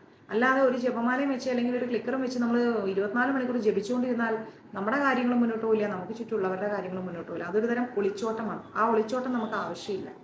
ഓക്കെ. പിന്നെന്താ പറയാ, കൃഷ്ണാവബോധത്തോടെ പ്രവർത്തിക്കുന്ന ഒരാള് എന്താ പറയാ, സ്വാർത്ഥോദ്ദേശമില്ലാതെ പരിപൂർണതയ്ക്ക് വേണ്ടി കർത്തവ്യം നിറവേറ്റുന്നു. കൃഷ്ണനെ സ്നേഹിക്കുന്ന ഒരു വ്യക്തിയാണെങ്കിൽ സ്വാർത്ഥത ഉണ്ടാവില്ല അവന്റെ ഉള്ളിൽ. അയാൾ പരിപൂർണതയ്ക്ക് വേണ്ടിയാണ് ശ്രമിക്കുക. പരിപൂർണത എങ്ങനെ വരുന്നു? നമ്മൾ നമുക്ക് ചുറ്റുമുള്ളവരോടുള്ള കടമകൾ നിറവേറ്റുമ്പോൾ പരിപൂർണമായി. അല്ലാത്തത് പരിപൂർണതയല്ല. സ്വന്തം തൃപ്തിക്ക് വേണ്ടിയിട്ടല്ല അവർ ജീവിക്കുന്നത്, അവര് മറ്റുള്ളവരുടെ തൃപ്തിക്ക് വേണ്ടിയാണ് ജീവിക്കുന്നത്. ഓക്കെ. അപ്പൊ മറ്റുള്ളവരുടെ തൃപ്തിക്ക് വേണ്ടി ജീവിക്കുകയാണെങ്കിൽ എന്ത് വേണം? നമ്മൾ നമ്മളെ തന്നെ ഒന്ന് വിശകലനം ചെയ്യാൻ പഠിക്കണം. അങ്ങനെ ചെയ്തു കഴിഞ്ഞാൽ കൃഷ്ണന് വേണ്ടിയിട്ടുള്ള ഒരു പരിപൂർണമായ സമർപ്പണമായി നമ്മുടെ ലൈഫ്. അതല്ല എങ്കിൽ നമ്മുടെ ജീവിതം ഒരു ബിഗ് സീറോയിലേക്ക് പോകും. അങ്ങനെ നമ്മൾ ഒരിക്കലും കൊണ്ട് കളയേണ്ട കാര്യമില്ല.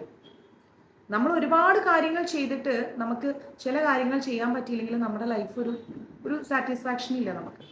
സാക്ഷാൽ സന്യാസി പോലും ആഗ്രഹിക്കുന്ന എന്താണ്? അവ്യക്തിഗത ബ്രഹ്മത്തിൽ പോയി ചേരണം. അതും ഒരു ആഗ്രഹമാണ്. എന്തിനാ അങ്ങനെയുള്ള ആഗ്രഹങ്ങൾ? ഒരു ഇലയെടുത്ത് വെള്ളത്തിലിട്ടാൽ അത് പോകുന്ന ദിശ അത് വെച്ചിട്ടില്ല. മനസ്സിലായി? അപ്പൊ അതേപോലെ നമ്മളും പോവുക. ആ പോകുന്ന വഴികളിൽ ഒരുപാട് തട്ടലും മുട്ടലും കാര്യങ്ങളൊക്കെ എനിക്കും ഉണ്ടാവും, നിങ്ങൾക്കും ഉണ്ടാവും. അതിനെല്ലാം മറികടക്കാൻ ശ്രമിക്കാം. ഞാൻ എപ്പോഴും എന്താ ചെയ്യാന്ന് ഓർത്തു കഴിഞ്ഞാൽ കുറെ ശ്രമിക്കും. എന്നിട്ടും എനിക്ക് റിലാക്സ് ആവാൻ പറ്റുന്നില്ലെങ്കിൽ കുറച്ചു നേരം ഒറ്റയ്ക്ക് ഇരിക്കും. എല്ലാം വിട്ടിട്ട് ഒറ്റയ്ക്ക് അങ്ങ് ഇരിക്കും. ഞാൻ സ്വയം എന്നെക്കുറിച്ച് ചിന്തിക്കും. ഞാൻ എന്താണ്? ഞാൻ ആരാണ്? ഞാൻ എന്തിനാണ്? ഞാൻ ഇങ്ങനെ ആയിക്കഴിഞ്ഞാൽ എന്നെ ഡിപ്പെൻഡ് ചെയ്യുന്നവർക്ക് ഞാൻ എന്ത് കൊടുക്കും? അവരെ ഞാൻ എങ്ങനെ കാണും?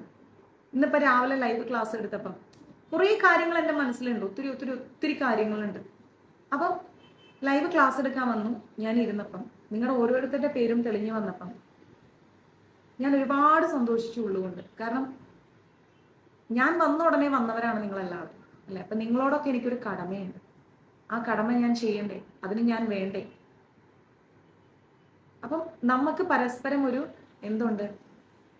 ഒരു അടിസ്ഥാനമുണ്ട്, ഒരു ബന്ധമുണ്ട്, ഒരു വിശ്വാസമുണ്ട്. ചിലവർ നമ്മളെ നന്നായി മുതലെടുക്കും, എല്ലാ അർത്ഥത്തിലും മുതലെടുക്കും. എന്നിട്ട് ഞാൻ നേരത്തെ പറഞ്ഞതുപോലെ കറിവേപ്പില പോലെ എടുത്ത് കളയും. അത് 1008 കാരണങ്ങളും കുറ്റങ്ങളും അവർ കണ്ടെത്തും. അങ്ങനെയുള്ള ഒരു വ്യക്തിക്ക് മുമ്പിൽ തീർക്കാനുള്ളതല്ല നമ്മുടെ ജീവിതം, അല്ലെ? ഒരിക്കലും അങ്ങനെയുള്ള ഒരുപാട് മാതാജിമാർ എന്നെ വിളിച്ച് കരഞ്ഞിട്ടുണ്ട്. മാതാജി, ഞാൻ ഇത്രയൊക്കെ എൻ്റെ ഹസ്ബൻഡിന് വേണ്ടി ചെയ്തു, എൻ്റെ അമ്മയ്ക്ക് വേണ്ടി ചെയ്തു, എൻ്റെ അമ്മായിമ്മയ്ക്ക് വേണ്ടി ചെയ്തു, അവസാനം എനിക്ക് കിട്ടിയത് ഇതാണ്. ആ വ്യക്തികൾക്ക് നമ്മുടെ കൂടെ നിൽക്കാനുള്ള യോഗ്യതയില്ല എന്നുള്ളതാണ് വാസ്തവം. അതാണ് നമ്മൾ മനസ്സിലാക്കേണ്ടത്. അവർക്ക് നമ്മുടെ കൂടെ നിൽക്കാനുള്ള യോഗ്യതയില്ല. അപ്പൊ ഭഗവാൻ തന്നെ നമ്മൾ അതിൽ നിന്ന് മാറ്റാണ്. എന്തിനാ ബിന്ദു മാതാജി സമാധാനം ഇല്ലാതിരിക്കുന്നത്? മറ്റുള്ളവരാൾ കളയേണ്ടതല്ല നമ്മുടെ സമാധാനം, നമ്മൾ സ്വയം ഉണ്ടാക്കിയെടുക്കേണ്ടതാണ് നമ്മുടെ സന്തോഷം. തണുപ്പ് വരുമ്പം എടുത്ത് പുതയ്ക്കാൻ അറിയുന്നത് പോലെ വിഷമം വരുമ്പം എടുത്ത് ബാസ്ക്കറ്റിൽ ഇടാൻ നമ്മൾ പഠിക്കണം. അതിന് നമുക്ക് ഒരുപാട് കാലങ്ങളൊന്നും വേണ്ട. മനസ്സിരുത്തി ചിന്തിച്ചു കഴിഞ്ഞാൽ ഒരു നിമിഷം മതി നമ്മുടെ മനസ്സ് മാറാൻ. വേണ്ട എന്ന് തോന്നുന്നത് വേണ്ടാന്ന് തന്നെ നമ്മൾ വെക്കണം. അത് എത്ര വലുതായാലും ശരി. എടുത്ത് ബാസ്ക്കറ്റിൽ ഇടേണ്ട കാര്യങ്ങൾ ബാസ്ക്കറ്റിലേക്ക് തന്നെ ഇടണം. അതിന്റെ സ്ഥാനം ബാസ്ക്കറ്റാണ് എന്ന് നമ്മൾ തിരിച്ചറിയണം. അവിടെയാണ് നമ്മുടെ ജീവിത വിജയം. ഗുരുവായൂരപ്പനേക്കാൾ വലുതായിട്ട് ഈ ലോകത്ത് ഒന്നുമില്ല. ഏറ്റവും വലിയ സത്യം ഗുരുവായൂരപ്പൻ തന്നെയാണ്. അദ്ദേഹം നമ്മൾ ഉയരണം എന്ന് വിചാരിച്ചിട്ടുണ്ടെങ്കിൽ നമ്മൾ ഉയർന്നിരിക്കും. അദ്ദേഹം വിചാരിക്കാൻ അവർ ഉയരണ്ട എന്ന് വിചാരിച്ചു കഴിഞ്ഞാൽ അവർ എവിടെ എത്തില്ല. അതാണ് ഗീത പഠിപ്പിക്കുന്നത്. നമ്മൾ ക്ലാസ് തുടങ്ങുമ്പോൾ എന്താ പറഞ്ഞത്? കൃഷ്ണൻ വന്ദേ ജഗദ്ഗുരു. ജഗത്തിന് ഗുരുവായിരിക്കുന്നത് സാക്ഷാൽ കൃഷ്ണനാണ്. ആ കൃഷ്ണന്റെ പിന്നാലെ പോകുന്ന നമ്മൾക്ക് നേരെ ഒരുപാട് ആരോപണങ്ങൾ ഉണ്ടാവും, ഒത്തിരി ആരോപണങ്ങൾ ഉണ്ടാവും, ചെയ്തിട്ടും ചെയ്യാണ്ടും ഉണ്ടാവും. അതെന്തുകൊണ്ടാണ്? നമ്മൾ എത്തിപ്പിടിക്കാൻ ശ്രമിക്കുന്നത് വലിയൊരു പരമോന്നതമായ സത്യത്തെയാണ്. നേരിന്റെ വഴി എന്നും കഷ്ടപ്പാട് നിറഞ്ഞതാണ്. ആ പരമോന്നതമായ സത്യത്തെ ഉൾക്കൊള്ളാൻ ശ്രമിച്ചു കഴിഞ്ഞാൽ ഉറപ്പായിട്ടും എന്തുണ്ട്? ഒരുപാട് വിഷമതകളുണ്ട്. അത് മനസ്സിലാക്കിക്കൊണ്ട് നമ്മൾ ഭഗവാനെ തന്നെ പിടിക്കാം. അദ്ദേഹത്തെക്കാൾ വലുതായിട്ട് ഈ ലോകത്തൊന്നുമില്ല. അത് മനസ്സിലായി കഴിഞ്ഞാൽ പിന്നെ നമ്മൾ ഒന്നിനെ കുറിച്ച് ഓർത്ത് ദുഃഖിക്കേണ്ട. അതെ, എല്ലാത്തിനും പരിഹാരം ഗീത തന്നെയാണ്. ആ ഗീതയാണ് നമ്മൾ പഠിച്ചുകൊണ്ടിരിക്കുന്നത്, അല്ലെ? പിന്നെന്താ പറയുന്നത്? കൃഷ്ണന്റെ പ്രീതിയാണ് തന്റെ വിജയത്തിന്റെ മാനദണ്ഡമായി ഭക്തൻ കരുതുന്നത്. സത്യമാണ്. കൃഷ്ണാവബോധം, കൃഷ്ണനാകുന്ന അവബോധത്തെ ഉൾക്കൊണ്ട് ജീവിച്ചാൽ ഭഗവാൻ നമ്മളെ അംഗീകരിച്ച് തുടങ്ങിക്കഴിഞ്ഞാൽ നമുക്ക് വിജയമാണ്. ഇപ്പൊ മഞ്ജരീസ് തന്നെ ഒരുപാട് ഇങ്ങനെ എന്താ പറയാ ആടി ഒലഞ്ഞിട്ടുണ്ട് പല പല സന്ദർഭങ്ങളിൽ, ഒന്നുമല്ലാതെ പോയിട്ടുണ്ട്. പക്ഷെ ഭഗവാൻ വിചാരിക്കുകയാണ് അത് നശിക്കണ്ട എന്ന് വിചാരിച്ചു കഴിഞ്ഞാൽ ആര് വിചാരിച്ചാലും അത് നശിക്കില്ല. ചില സ്ഥലങ്ങൾ നമ്മൾ കണ്ടിട്ടില്ലേ, വളരെ ഡ്രൈ ആയി കിടക്കും, പക്ഷെ മഴ പെയ്ത് കഴിഞ്ഞാൽ ചെറിയ ചെറിയ ചെടികൾ അവിടെ മുളയ്ക്കും. അത് കാലങ്ങളായി ആ മണ്ണിന്റെ അടിയിൽ കിടക്കുന്ന വിത്താണ്, അത് മുളച്ചു വരും, അത് നശിച്ചിട്ടില്ല പൂർണ്ണമായി. അപ്പൊ അതുപോലെ ഭഗവാൻ വിചാരിക്കുകയാണ് അവര് നശിക്കണ്ട, അവര് വേണം എന്ന് ഈശ്വരൻ വിചാരിച്ചിട്ടുണ്ടെങ്കിൽ അത് ഉയർന്നു വരിക തന്നെ ചെയ്യും. അതിന് നമ്മൾ ഒരു കാര്യത്തിലും നമ്മൾ അടിയറവ് പറയേണ്ട ആവശ്യമില്ല. അതിനൊരു 10 മിനിറ്റ് സമയം എടുക്കുക, അല്ലെങ്കിൽ ഒരു ദിവസം എടുത്തോളൂ മാക്സിമം. ഒരു ദിവസം എടുത്തിട്ട് ഒറ്റയ്ക്കിരുന്ന് ചിന്തിക്കുക, സ്വയം ആലോചിക്കുക, വാട്ട് ഈസ് നെക്സ്റ്റ്, അടുത്തത് എന്ത് ചെയ്യണം. ആ ചിന്ത നമ്മളെ നാമാക്കി മാറ്റും. മനസ്സിലാവുന്നുണ്ടോ? പിന്നെന്താ പറയണേ, അങ്ങനെയുള്ള ഒരു വ്യക്തി എന്ന് പറഞ്ഞു കഴിഞ്ഞാൽ തികഞ്ഞ സന്യാസിയാണ്, തികഞ്ഞ ഉത്തമ യോഗിയാണ്. അല്ലാതെ ജീവിതത്തിൽ നിന്ന് ഒളിച്ചോടുന്ന ഒരു വ്യക്തിയല്ല ഒരു യോഗിയും ഒരു സന്യാസിയും. പരിത്യാഗത്തിന്റെ ഉത്തമ പ്രതീകമായ ചൈതന്യ മഹാപ്രഭു ഇങ്ങനെയാണ് പ്രാർത്ഥിക്കുന്നത്. എന്താ പ്രാർത്ഥിക്കുന്നത്? ന ധനം ന ജനം ന സുന്ദരീം കവിതാം വാ ജഗദീശ കാമയെ മമ ജന്മനീ ജന്മനീശ്വര ഭവതാത് ഭക്തിരഹൈതുകീ ത്വയി. എന്താ അങ്ങനെ പറഞ്ഞു കഴിഞ്ഞാൽ, ഹേ സർവശക്ത, അതായത് ഭഗവാനെ, അദ്ദേഹം തന്നെ ഭഗവാനാണ്, എന്നിട്ടും പറയാണ് ഭഗവാനെ, ധനം സമ്പാദിക്കാനോ സുന്ദരികളായിരിക്കുന്ന ആളുകൾക്ക് സുഖിക്കാനോ അവരുമായി സുഖിക്കാനോ എനിക്ക് ആഗ്രഹമില്ല. അനേകം ശിഷ്യന്മാരും എനിക്ക് വേണ്ട.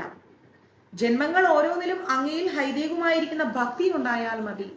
എനിക്കൊന്നും വേണ്ട, എനിക്ക് എന്താ പറയുന്നത്, ഭഗവാൻ മതി, എനിക്ക് ഭഗവാൻ മതി എന്നാണ് പറയുന്നത്. ഞാനും അതന്നെയാണ് പറയുന്നത്, എനിക്ക് ഭഗവാൻ മതി, അല്ലാതെ ഇനി ഒന്നും വേണ്ട, ഭഗവാൻ മതി. കാരണം ഈശ്വരനാണ് നമുക്ക് പലതും തരുന്നത്. ആ ഈശ്വരൻ ചിലപ്പം ഈശ്വരനെ സദാ വിളിക്കുന്ന ആൾക്കാരാണ് നമ്മൾ, അല്ലെ? ഇപ്പൊ നമ്മുടെ കൂടെ കൂടുന്ന പല വ്യക്തികളും ചിലപ്പം 16 മാല ജപിക്കുന്നുണ്ടാവില്ല, നോൺ വെജ് ഉപേക്ഷിച്ചിട്ടുണ്ടാവില്ല, മത്സ്യവും മദ്യവും ഒന്നും ഉപേക്ഷിച്ചിട്ടുണ്ടാവില്ല. അപ്പൊ അങ്ങനെയുള്ള വ്യക്തികളും സദാ കൃഷ്ണനെ സ്മരിക്കുന്ന വ്യക്തികളും തമ്മിൽ രണ്ടും രണ്ട് തട്ടിലാണ്, ആണോ അല്ലേ? ഒന്ന് രജോ ഗുണവും ഒന്ന് സാത്വിക ഗുണവും. അപ്പൊ ഇത് രണ്ടും തമ്മിൽ ഒരിക്കലും സിങ്കാവില്ല, അത് നമ്മൾ മനസ്സിലാക്കും. അപ്പൊ ഏറ്റവും കൂടുതൽ ഭഗവാൻ ആരുടെ കൂടെ നിൽക്കുക? സാത്വികയിൽ പോകുന്നവരുടെ കൂടെ, കൃഷ്ണാവബോധത്തിൽ നിൽക്കുന്നവരുടെ കൂടെ, അവരുടെ കൂടെ ഉണ്ടാവും. കാരണം മറ്റുള്ളവർ ജന്മജന്മാന്തരങ്ങളിലൂടെ ഈ ഭൂമിയിലേക്ക് വീണ്ടും വീണ്ടും വരാൻ ശ്രമിക്കുന്നവരാണ്. അപ്പൊ ഭഗവാൻ എന്ത് ചെയ്യും? അദ്ദേഹത്തിന്റെ ഏറ്റവും ഇഷ്ടപ്പെട്ട വ്യക്തികളെ എന്നും അദ്ദേഹത്തിലേക്ക് അടുപ്പിക്കും. സൂര്യനോട് അടുക്കുന്തോറും എന്താണ്? ചൂടാണ്. പക്ഷെ സൂര്യൻ എന്താണ്? ഈ ജഗത്തിന് തന്നെ പ്രകാശം നൽകുന്നതാണ്. സൂര്യനോളം പ്രകാശം വേറൊന്നിനും തരാൻ കഴിയില്ല. പക്ഷെ അതിനോട് അടുക്കുന്തോറും ചൂടാണ്. അതേപോലെ ഭഗവാനോട് അടുക്കുന്തോറും ചില പ്രിയപ്പെട്ട കാര്യങ്ങളെല്ലാം നമുക്ക് നഷ്ടപ്പെടും. പക്ഷെ പ്രിയപ്പെട്ട കാര്യങ്ങൾക്ക് പിന്നാലെ പോവുകയാണെങ്കിൽ ഭഗവാൻ എന്താ മനസ്സിലാക്കി തരുന്നത്? അത് വേണ്ട, അത് വിട്ടേക്കും. കാരണം നമ്മൾ ഭഗവാനെയാണ് വിളിക്കുന്നത്. പക്ഷെ നമ്മൾ പോകുന്ന പ്രിയപ്പെട്ട കാര്യങ്ങളോ അവർ മറ്റെന്തെങ്കിലും ഉദ്ദേശങ്ങളായിരിക്കും. അതുകൊണ്ട് അത് വേണ്ട, വിട്ടേക്കും. അങ്ങനെയുള്ള കോംപ്ലിക്കേഷൻസിലേക്ക് പോകണ്ട. പക്ഷെ ഭഗവാൻ നമ്മളിങ്ങനെ ചേർത്ത് പിടിക്കും. ആ ഒരു ആനന്ദം ഉണ്ടെങ്കിൽ പിന്നെ നമുക്ക് വേറെ എന്താ വേണ്ടത്? അപ്പൊ നമ്മൾ കുറ്റക്കാരായി, തെറ്റുകാരായി, പല പല ആൾക്കാരാവും. പലരും പറയും, മാതാജി ഞാൻ എൻ്റെ അമ്മായിയമ്മയെ പൊന്നുപോലെ നോക്കി, പക്ഷെ എനിക്ക് അവരിൽ നിന്ന് എന്തൊക്കെയാ ദിവസവും കേൾക്കേണ്ടി വരുന്നു, അവർ കാരണം ഞാൻ എൻ്റെ ഭർത്താവുമായിട്ട് പിരിഞ്ഞു. എത്ര പേര് വിളിച്ചു പറയുന്നു. പക്ഷെ ആ സ്ത്രീ തന്നെ നാളെ ഈ പറയുന്ന അമ്മായിയമ്മയെ നോക്കേണ്ട ഗതികേട് വരുന്നു. അവിടെയാണ് കൃഷ്ണാവബോധം പ്രവർത്തിക്കുന്നത്. അപ്പം കൃഷ്ണ കോൺഷ്യസ്നസ് അതൊരു വലിയ തത്വമാണ്. ആ തത്വത്തിലേക്ക് പോവുക. ഇപ്പം ഞാൻ ഒരിക്കലും ഗീത പഠിച്ചിട്ടില്ല, ഓപ്പൺലി പറയണം. ഞാൻ ഗീത പഠിച്ചിട്ടില്ല, മഹാഭാരതം പഠിച്ചിട്ടില്ല, ചൈതന്യ ചരിതാമൃതം പഠിച്ചിട്ടില്ല, നാരായണീയം പഠിച്ചിട്ടില്ല. ആദ്യമുണ്ടായ മഞ്ജരീസിൽ നിന്ന് ഞാൻ ഇറങ്ങുന്ന സമയത്ത് എനിക്ക് നേരെ വന്ന ഏറ്റവും വലിയ ചോദ്യം എന്താണെന്ന് അറിയാം? എങ്ങനെ ഗീത എടുക്കും, എങ്ങനെ മഹാഭാരതം എടുക്കും, എങ്ങനെ നാരായണീയം എടുക്കുന്നു? ശരിക്കും പറഞ്ഞാൽ ആ ചോദ്യത്തിന് മുമ്പിൽ ഞാൻ പകച്ചു നിന്നിട്ടുണ്ട്. ഞാൻ എങ്ങനെ എടുക്കും? സീരിയസ്ലി എനിക്കറിയില്ല, ഞാൻ എങ്ങനെ എടുക്കുന്നു എനിക്കറിയില്ല. പാണ്ഡവന്മാരാരാന്ന് വെച്ചാൽ അറിയാത്ത ഒരാളായിരുന്നു ഞാൻ. അപ്പൊ ഞാൻ എങ്ങനെ എടുക്കുന്നു എനിക്കറിയില്ല. അങ്ങനെ ഇരിക്കെ ഞാൻ ഭഗവാനോട് ചോദിച്ചു, ഞാൻ എങ്ങനെ എടുക്കും? എങ്ങനെ ഞാൻ മഞ്ജരീസുമായി മുന്നോട്ട് പോകും? ഞാൻ എന്ത് പറഞ്ഞു കൊടുക്കും മഞ്ജരീസിന്? കാരണം നിങ്ങൾക്ക് വേണ്ടത് എന്താണ്? ക്ലാസ് ആണ്. അത് ഞാൻ എങ്ങനെ തരും? എനിക്കറിയില്ല. ഒരു ക്വസ്റ്റ്യൻ മാർക്കായിരുന്നു എൻ്റെ മുമ്പിൽ. അങ്ങനെ ഇരിക്കെ ഞാൻ എവിടെ എത്തി? ജയപ്രതാക് മഹാരാജിന്റെ മുമ്പിലെത്തി. അദ്ദേഹം എൻ്റെ തലയിൽ അദ്ദേഹത്തിന്റെ ഇത് വെച്ചിട്ട് അനുഗ്രഹിച്ചു, കൈവച്ച് അനുഗ്രഹിച്ചു. അത് നിങ്ങൾ എല്ലാവരും ലൈവിൽ കണ്ടതാണ്. അടുത്ത ദിവസത്തെ ക്ലാസ് ഗീതയാണ്. ഇന്നും ആ ഗീത എത്രാമത്തെ അധ്യായത്തിലെത്തി? 6-ാമത്തെ അധ്യായത്തിലെ 1-ാമത്തെ ശ്ലോകത്തിലെത്തി. ഇതുവരെ ഞാൻ എന്ത് പറഞ്ഞു പോയെന്ന് വെച്ചാൽ എനിക്ക് അറിഞ്ഞൂടാ. അപ്പൊ എന്ന് ഭഗവാൻ വിചാരിക്കുന്നു മതി ഇവൾ ഇനി ഗീത പറയണ്ട എന്ന് പറഞ്ഞു കഴിഞ്ഞാൽ അവിടെ തീരുന്ന അറിവേ നമുക്കുള്ളൂ. അത് തീരാതെ ഇരിക്കട്ടെ എന്ന് ഞാൻ ഭഗവാനോട് പ്രാർത്ഥിക്കുന്നു. അല്ലാതെ ഇതൊന്നും എൻ്റെ അറിവുകളല്ല, നമ്മുടെ ഗുരുപരമ്പരയുടെ അറിവാണ്. ശില പ്രഭുപാജി തന്നു, അദ്ദേഹത്തിന് ഭക്തി സിദ്ധാന്ത സരസ്വതി ഠാക്കൂർജി കൊടുത്തു, അദ്ദേഹത്തിന് ഗൗരകിഷോർദാസ് ബാബ മഹാരാജ് കൊടുത്തു, അദ്ദേഹത്തിന് ഭക്തി വിനോദ് ഠാക്കൂർജി കൊടുത്തു. അങ്ങനെ അങ്ങനെ അങ്ങനെ അങ്ങനെ ഗുരുപരമ്പരയിലൂടെ വന്നതാണ് നമുക്ക്. അപ്പൊ ആ രീതിയിൽ പോകുന്ന നമ്മൾ എന്ത് ചെയ്യുക? ആ രീതിയിൽ തന്നെ പോകും. അതിൽ നിന്ന് നമ്മൾ വ്യതിചലിക്കുമ്പോൾ കൃഷ്ണൻ നമ്മളെ പിന്നോട്ട് വലിക്കും. ചില കാര്യങ്ങളിൽ നമ്മൾ അങ്ങോട്ട് അഡിക്ഷൻ ആയി കഴിയുമ്പോൾ ഭഗവാൻ നമ്മൾ അതിൽ നിന്ന് കൊണ്ടുവരുമ്പോഴത്തേക്ക് വേണ്ട, മതി, പോതും, ഇനി ആ വഴിക്ക് കൂടുതൽ പോണ്ട. പക്ഷെ നമുക്ക് വളരെ പ്രിയപ്പെട്ടതായിരിക്കും അത്. അപ്പൊ ആ പ്രിയപ്പെട്ടതിന്റെ മേളിൽ നമ്മൾ സ്റ്റേ ബാക്ക് ചെയ്യാതെ, സസ്റ്റെയിൻ ചെയ്യാതെ അതിൽ നിന്ന് പുറത്തു വരും. അത് അതിന്റെ വഴിക്ക് നമ്മളെ വരും. നമ്മളെ പ്രൊട്ടക്ട് ചെയ്യേണ്ട ചുമതല ആത്യന്തികമായി ഭഗവാനോട്. അത് ഭഗവാൻ ചെയ്യും. അതുകൊണ്ട് സർവം കൃഷ്ണാർപ്പണ വസ്തു, നമ്മളെല്ലാം ഭഗവാന് തന്നെ കൊടുക്കാം.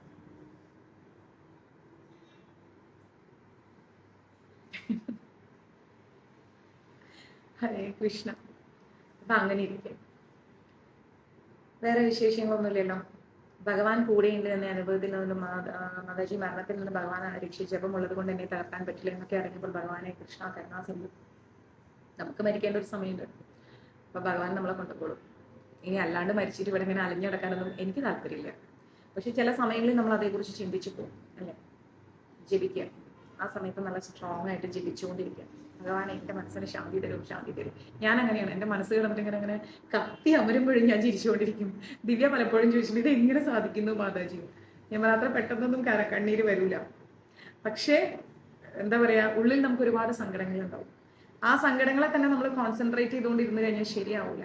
നമ്മൾ അടുത്തത് ചെയ്യണം, അടുത്തത് ചിന്തിക്കണം അല്ലെ. ഞാനിപ്പോ എപ്പോഴും നമ്മൾ കഴിഞ്ഞ ദിവസം ഞാനിങ്ങനെ FB നോക്കിയപ്പോഴേ കുറെ ഒരു കൺസേൺ പേഴ്സൺ, ഞാൻ ആളെ പറയുന്നില്ല, അവരെപ്പോ വന്നു കഴിഞ്ഞാൽ ഇങ്ങനെ പരാതികളുടെ ഒരു കെട്ടഴിക്കാണ് ലൈവിലൂടെ. ആദ്യമൊക്കെ എല്ലാവരും അവരെ സപ്പോർട്ട് ചെയ്തു. പിന്നെ പിന്നെ നോക്കുന്ന സമയത്ത് അവരുടെ ലൈവിന്റെ താഴെ ഇന്നലെ രാത്രി കണ്ടാണ് കമന്റ്സ്. എന്താണെന്നറിയോ? ഈ ദിവ്യ, ഇവളെ ഞാൻ കഴിഞ്ഞ ദിവസം പറഞ്ഞു കേട്ടു. ഇന്നലെ ആയപ്പോണ്ട് ഓടി വന്നിരിക്കുന്നു, മാതാജി ഫോൺ എടുക്കുന്നില്ല, ഫോണൊക്കെ എന്തെങ്കിലും തന്നു, എനിക്കൊരു സ്വസ്ഥയില്ല എന്ന് പറഞ്ഞാൽ 1:30 മണിക്ക് വന്ന് ബെല്ലടിക്കുന്നു രാത്രി, കോട്ടയത്ത് നിന്ന് തിരിച്ചു വന്നിട്ട്. അപ്പൊ ഞാൻ ചോദിച്ചു അതെന്താ നിനക്ക് അത്രയ്ക്ക് എന്നെ മിസ് ചെയ്തു എന്ന് പറഞ്ഞാൽ, എനിക്ക് എന്തോ സങ്കടം. നമ്മൾ അങ്ങനെയൊന്നും ഞാൻ ആത്മഹത്യയില്ല, അത് നീ പേടിക്കണ്ട. പക്ഷെ നമുക്ക് എന്തെങ്കിലും കാര്യങ്ങൾ വരുമ്പോൾ നമ്മളൊന്ന് റിലാക്സ് ആവാൻ ശ്രമിക്കാം. മാക്സിമം റിലാക്സ് ആവും. നമ്മൾ ആഗ്രഹിക്കുന്ന എല്ലാം നമുക്ക് തരൂല, ഭഗവാൻ തരില്ല. അപ്പൊ അതുകൊണ്ട് അത് വിട്ടുകളയാം, അത് ഒഴിവാക്കുക, വേണ്ട. ഭഗവാൻ നാളെ വേറെ എന്തെങ്കിലും കണ്ടെത്തി വെച്ചിട്ടുണ്ടോ, അതിനു വേണ്ടി വെയിറ്റ് ചെയ്യാം. അപ്പോൾ അങ്ങനെ എപ്പോഴും സങ്കടങ്ങൾ പറഞ്ഞുകൊണ്ടിരുന്ന ഒരാളുടെ ലൈവിന്റെ താഴെ അവർ കമന്റ് ഇട്ടിരിക്കുന്നു, നിങ്ങൾ എന്തിനാ എപ്പോഴും ഇങ്ങനെ പറഞ്ഞുകൊണ്ടിരിക്കും, ഞങ്ങൾക്ക് ഒരു ഇഷ്ടക്കേട് തോന്നുന്നു എന്നൊക്കെ പറഞ്ഞു. അപ്പം ചിരിക്കുന്ന എന്നെ കാണാനോ കരയുന്ന എന്നെ കാണാനോ നിങ്ങൾക്ക് ഇഷ്ടം എന്ന് വെച്ചാൽ ചിരിക്കുന്ന എന്നെ കാണാനോ നിങ്ങൾക്ക് ഇഷ്ടം. അപ്പൊ ഞാൻ എന്ത് ചെയ്യാം, നമ്മൾ നമ്മുടെ സങ്കടങ്ങളിൽ നിന്ന് പുറത്തു വരാം. ചാർലി ചപ്ലിൻ അല്ലേ പറഞ്ഞത്, മഴയത്ത് കരഞ്ഞാൽ കണ്ണീര് കാണില്ല. അപ്പൊ അതേപോലെ നമ്മൾ എന്ത് ചെയ്യാം, നമ്മൾ നമ്മുടെ ചിന്തകളെ, അതെ, ചിന്ത ഷാർപ്പാക്കി വെക്കാം, മറ്റു ചിന്തകൾ മാറ്റി വെക്കുക. എക്സാക്ട്ലി, മറ്റു ചിന്തകളെല്ലാം മാറ്റി നമ്മൾ നമ്മുടെ ഭഗവാനുമായിട്ട് മുന്നോട്ട് പോവുക. അത് മതി. മഞ്ജരീസിന്റെ അടിസ്ഥാനം എന്ന് പറയുന്ന സാക്ഷാൽ ഭഗവാനാണ്. അതിനേക്കാൾ വലിയൊരു അടിസ്ഥാനം ഈ ലോകത്തൊന്നുമില്ല. ആ ചിന്തയാണ് നമ്മൾ നമ്മുടെ ഉള്ളിൽ കൊണ്ടുവരേണ്ടത്. ചിലപ്പം ചില ആളുകൾ വിചാരിക്കും എന്താ പറയാ, വേണ്ട, നമുക്ക് അങ്ങനെയൊക്കെ നമ്മൾ ചിലപ്പം ഇങ്ങനെ ഒറ്റപ്പെട്ടു പോയൊരവസ്ഥയുണ്ടാവും അല്ലെ. ആ ഒറ്റപ്പെട്ടു പോയ അവസ്ഥയിൽ ആരാണ് നമ്മളെ കൈപിടിക്കുക? സാക്ഷാൽ ഗുരുവായൂരപ്പൻ. ആ ഗുരുവായൂരപ്പൻ കൂടെ ഉണ്ടെങ്കിൽ പിന്നെ നമ്മൾ എന്തിനു പേടിക്കണം, നമ്മൾ എന്തിനു വിഷമിക്കണം? ഓക്കെ, മതിയോ? ഇപ്പൊ ലൈവ് കട്ടാവുന്നില്ല. 2-ാമത്തെ ശ്ലോകത്തിലേക്ക് ഇനി പോണ്ടല്ലോ. വേണമെങ്കിൽ പറഞ്ഞിടാം, ഒരു ശ്ലോകം കൂടെ എടുക്കാൻ. എനിക്ക് ചെറിയ വിഷമം പോലും സഹിക്കാൻ പറ്റുന്നില്ല. അതെന്താ സഹിക്കാൻ പറ്റാത്ത? സഹിക്കണം. അപ്പൊ വലിയ വിഷമം തരും ഭഗവാൻ. ഭഗവാനോട് അടുത്ത് കഴിഞ്ഞാൽ ഭഗവാൻ തരുന്നത് നമുക്ക് വലിയ വിഷമങ്ങളാണ് എന്നാണ് നമുക്ക് തോന്നുന്നത്. പക്ഷെ അത് വലിയ വിഷമമല്ല, മനസ്സിലായോ? ചെറിയ ചെറിയ സങ്കടങ്ങളാണ്. Everything is very knowledgeable. Thanks for sharing ചേച്ചി, താങ്ക് യു. എടുക്കണം. ഇന്ന് ഏകാദശിയല്ലേ, എന്നെ വെറുതെ വിടൂലേ ഭക്ഷണം കഴിക്കാതിരിക്കുന്ന ഈ പാവത്തിന്? നാളെ പ്രദോഷമില്ല, ഇനി നാളെ വൈകുന്നേരമല്ലേ എനിക്ക് വല്ലതും തിന്നാൻ കിട്ടും. ഓക്കെ, അപ്പൊ നമുക്ക് അടുത്ത ശ്ലോകത്തിലേക്ക് പോവാം. അധ്യായം 6 2-ാമത്തെ ശ്ലോകം. യം സന്യാസ സമിതി പ്രാഹുർയോഗം തം വിദിതി പാണ്ഡവ ന സന്യാസ്ത സങ്കല്പോ യോഗി ഭവതി കശ്ചന എന്ന് പറഞ്ഞു കഴിഞ്ഞാൽ, പാണ്ഡവ എന്ന് പറഞ്ഞാൽ ആരാണ്? നമ്മുടെ അർജുനനെയാണ് ഭഗവാൻ വിളിക്കുന്നത്. ഹേ പാണ്ഡവ. യം എന്ന് പറഞ്ഞു കഴിഞ്ഞാൽ യാതൊന്നിനെ, ഏതിനെയാണോ. യം എന്ന് സംസ്കൃതത്തിൽ പറയുന്നത് ഏതിനെയാണോ. സന്യാസം ഇതി എന്ന് പറഞ്ഞാൽ സന്യാസം എന്ന് പറയുന്നത്. പ്രാഹുർ യോഗം തം വിദ്യീൻ പാണ്ഡവ എന്നാണ് പറയുന്നത്. അതിൽ പ്രാഹു എന്ന് പറയുന്നു കഴിഞ്ഞാൽ പറയുന്നതോ പറയൂ, അങ്ങനെയുള്ള അർത്ഥമാണ്. പിന്നെ തം എന്ന് പറഞ്ഞു കഴിഞ്ഞാൽ തം യോഗം, അതിനെ. തം എന്ന് പറഞ്ഞു കഴിഞ്ഞാൽ അതിനെ. യോഗം എന്ന് പറഞ്ഞു കഴിഞ്ഞാൽ പരമപുരുഷനുമായി ബന്ധിപ്പിക്കുന്നത്. ഇവിടെ പരമപുരുഷൻ എന്ന് പറയുന്ന ആരാണ്? സാക്ഷാൽ ഭഗവാൻ. വിദ്ധി എന്താണ്? വിദ്ധി പാണ്ഡവ ന ഹ്യം സന്യംസ്ത സങ്കല്പോ എന്നാണ് പറയുന്നത്. എന്ന് പറഞ്ഞു കഴിഞ്ഞാൽ നീ അറിഞ്ഞാലും എന്തെന്നാൽ ആത്മസംതൃപ്തിക്കുള്ള ആഗ്രഹം ത്യജിക്കുന്നവനായ ഒരാൾ യോഗിയായി. നമ്മുടെ സന്തോഷത്തിന് വേണ്ടി നമ്മൾ എന്താണോ ആഗ്രഹിക്കുന്നത് അത് ഒഴിവാക്കി കഴിഞ്ഞാൽ നമ്മൾ യോഗിയായി. അപ്പൊ നമ്മളൊക്കെ യോഗികളാണല്ലേ? ശ്രീകലാമാതാജി. അപ്പൊ നമ്മളൊക്കെ യോഗികളാണ്. നമുക്കൊക്കെ യോഗികളാവണ്ടേ? നമുക്ക് പ്രിയപ്പെട്ടതൊക്കെ കൊണ്ട് കളഞ്ഞോളൂ, അപ്പൊ നമ്മളൊക്കെ യോഗികളാവും എന്ന് കരുതി സ്വന്തം മക്കളെ കളയാൻ ഞാൻ പറയുന്നില്ല കേട്ടോ. അല്ലാതെ നമുക്ക് കുറേ പ്രിയപ്പെട്ട കാര്യങ്ങളുണ്ട്, അതങ്ങോട്ട് എടുത്ത് ബാസ്ക്കറ്റിൽ അങ്ങോട്ട് ഇട്ട് ഒരൊറ്റ ചവിട്ടും കൊടുക്കണം അതിൻ്റെ അകത്ത് വെച്ചിട്ട്. അതൊക്കെ നമ്മുടെ ആഗ്രഹങ്ങളാണ്, മനസ്സിലായില്ലേ? നമ്മുടെ പ്രിയപ്പെട്ടത് എന്ന് പറയുന്നത് നമ്മുടെ ആഗ്രഹങ്ങളാണ്. നമ്മൾ എങ്ങനെ ആയിത്തീരണം, നമുക്ക് അത് കിട്ടണം, ഇത് കിട്ടണം, അങ്ങനെയുള്ള ചിന്തകളാണ് നമ്മളുടെ പ്രിയപ്പെട്ടത്. ആ ചിന്തകളെല്ലാം കൊണ്ടുപോയി നമ്മൾ എന്ത് ചെയ്യണം? wherever you go, I am there. ഞാൻ എവിടെ പോയാലും എൻ്റെ കൂടെ ഉണ്ടാവുമല്ലോ. Thank you dear. ഞാൻ ഇന്നലെ കുറേ ദിവസമായില്ലേ എന്ന് പറഞ്ഞുകൊണ്ട് പറഞ്ഞു വിട്ടതാ. ദിവ്യ പൊക്കോളൂ, കുറച്ച് ഒരു 1 month ആയില്ലേ നിൽക്കുന്നു, നീ പോയിട്ട് വീട്ടിൽ മക്കളുടെ കൂടെ ഇരിക്കുക. കാരണം അതിൻ്റെ ഇടയ്ക്ക് 2 വട്ടം മക്കളൊക്കെ വയ്യാതെയായി. പോയി ഇരിക്കൂ എന്ന് പറഞ്ഞ് വിട്ടിട്ട് മഞ്ജരീസിനെ ഫോണും കൊടുത്ത് വിട്ടു. എനിക്ക് കുറച്ച് ജോലിയുണ്ട്, നീ അത് കയ്യിൽ വെക്കുമെന്ന് പറഞ്ഞ് വിട്ടു. പക്ഷെ ആളുണ്ട് ഇന്നലെ രാത്രി 2 മണിക്ക് വന്ന് ബെല്ലടിക്കുന്നു. ഞാൻ എത്തി അമ്മൂ എന്നും പറഞ്ഞിട്ട്. എന്താ ചെയ്യാ, പറഞ്ഞു വിട്ടാലും പോവില്ല. അപ്പോ ഇവിടെ എന്താ പറയുന്നത്? പരിത്യാഗം എന്ന് പറയുന്നത് യോഗം തന്നെയാണ്. അതായത് ഒഴിവാക്കുക എന്ന് പറയുന്നത് യോഗമാണ്, മറ്റേ യോഗമല്ല. നമ്മൾ പറയണ്ട അയ്യോ എല്ലാത്തൊരു യോഗമായിപ്പോ ഈശ്വരൻ്റെത്, ആ യോഗമല്ല. നമ്മൾ ഭഗവാനുമായി സംബന്ധിക്കുന്ന യോഗത്തെയാണ് പറയുന്നത് പരിത്യാഗം എന്ന്. നമ്മൾ ഒഴിവാക്കേണ്ടത് ഒഴിവാക്കുക തന്നെ ചെയ്യണം. അതിൽ പിടിച്ച് സ്റ്റിക്ക് ഓൺ ചെയ്ത് നിൽക്കരുത്. സമയനഷ്ടമാണ്, സന്തോഷമില്ലാണ്ട് പോകും. പിന്നെന്താ പറയുന്നത്? പരിത്യാഗം എന്ന് പറയുന്നത് യോഗം തന്നെയാണെന്ന്. അതെ, യോഗം തന്നെയാണെന്ന് നീ അറിയണമെന്ന് ഭഗവാൻ പറയുന്നുണ്ട്. പിന്നെയോ, യോഗം എന്നാൽ പരമപുരുഷനുമായി ബന്ധം സ്ഥാപിക്കുക എന്നതാണ്. അല്ലാതെ നമ്മൾ പറയുന്ന എന്താ പറയുക ഗതികേട് പിടിച്ച യോഗമല്ല. യോഗം എന്ന് പറഞ്ഞു കഴിഞ്ഞാൽ ഭഗവാനുമായിട്ട് നമ്മൾ സ്ഥാപിക്കുന്ന ബന്ധത്തെയാണ് യഥാർത്ഥത്തിൽ യോഗം എന്ന് പറയുന്നത്. പിന്നെയോ, പാണ്ഡുപുത്ര, ഇന്ദ്രിയ സുഖങ്ങളിലുള്ള തൃഷ്ണയെ ഉപേക്ഷിക്കാതെ ആർക്കും യോഗിയാവാൻ സാധിക്കില്ല. അതായത് നമ്മുടെ ജീവിതത്തിലെ സന്തോഷങ്ങൾ അല്ലെങ്കിൽ ഇന്ദ്രിയ സുഖങ്ങൾ, നമുക്ക് കുറെ ഇന്ദ്രിയ സുഖങ്ങൾ ഉണ്ടല്ലേ. ആ ഇന്ദ്രിയ സുഖങ്ങൾ എന്ന് പറയുമ്പോൾ നമുക്ക് കുറെ നല്ല രുചികരമായ ഭക്ഷണം കഴിക്കണം, അല്ലെങ്കിൽ നല്ല സ്ഥലങ്ങൾ കാണാൻ ശ്രമിക്കണം, അല്ലെങ്കിൽ അങ്ങനെയുള്ള ആഗ്രഹങ്ങൾ കാണാൻ ഇഷ്ടമുള്ള പ്രിയപ്പെട്ടതെല്ലാം, അതെ പ്രിയപ്പെട്ടതെല്ലാം നമുക്ക് ഓരോ ഇന്ദ്രിയ സുഖങ്ങളാണ്. അപ്പൊ അതെല്ലാം ഉപേക്ഷിക്കാതെ ഒരിക്കലും എന്തുണ്ടാവില്ല, ഒരാൾക്ക് യോഗിയാവാൻ കഴിയില്ല. പക്ഷെ അതെല്ലാം ഉപേക്ഷിക്കുന്നതോടൊപ്പം നമ്മൾ നമ്മുടെ കടമകളും നിർവഹിക്കാൻ പഠിക്കണമെന്ന് ഭഗവാൻ കഴിഞ്ഞ ശ്ലോകത്തിൽ നമ്മളെ പഠിപ്പിക്കുന്നുണ്ട്.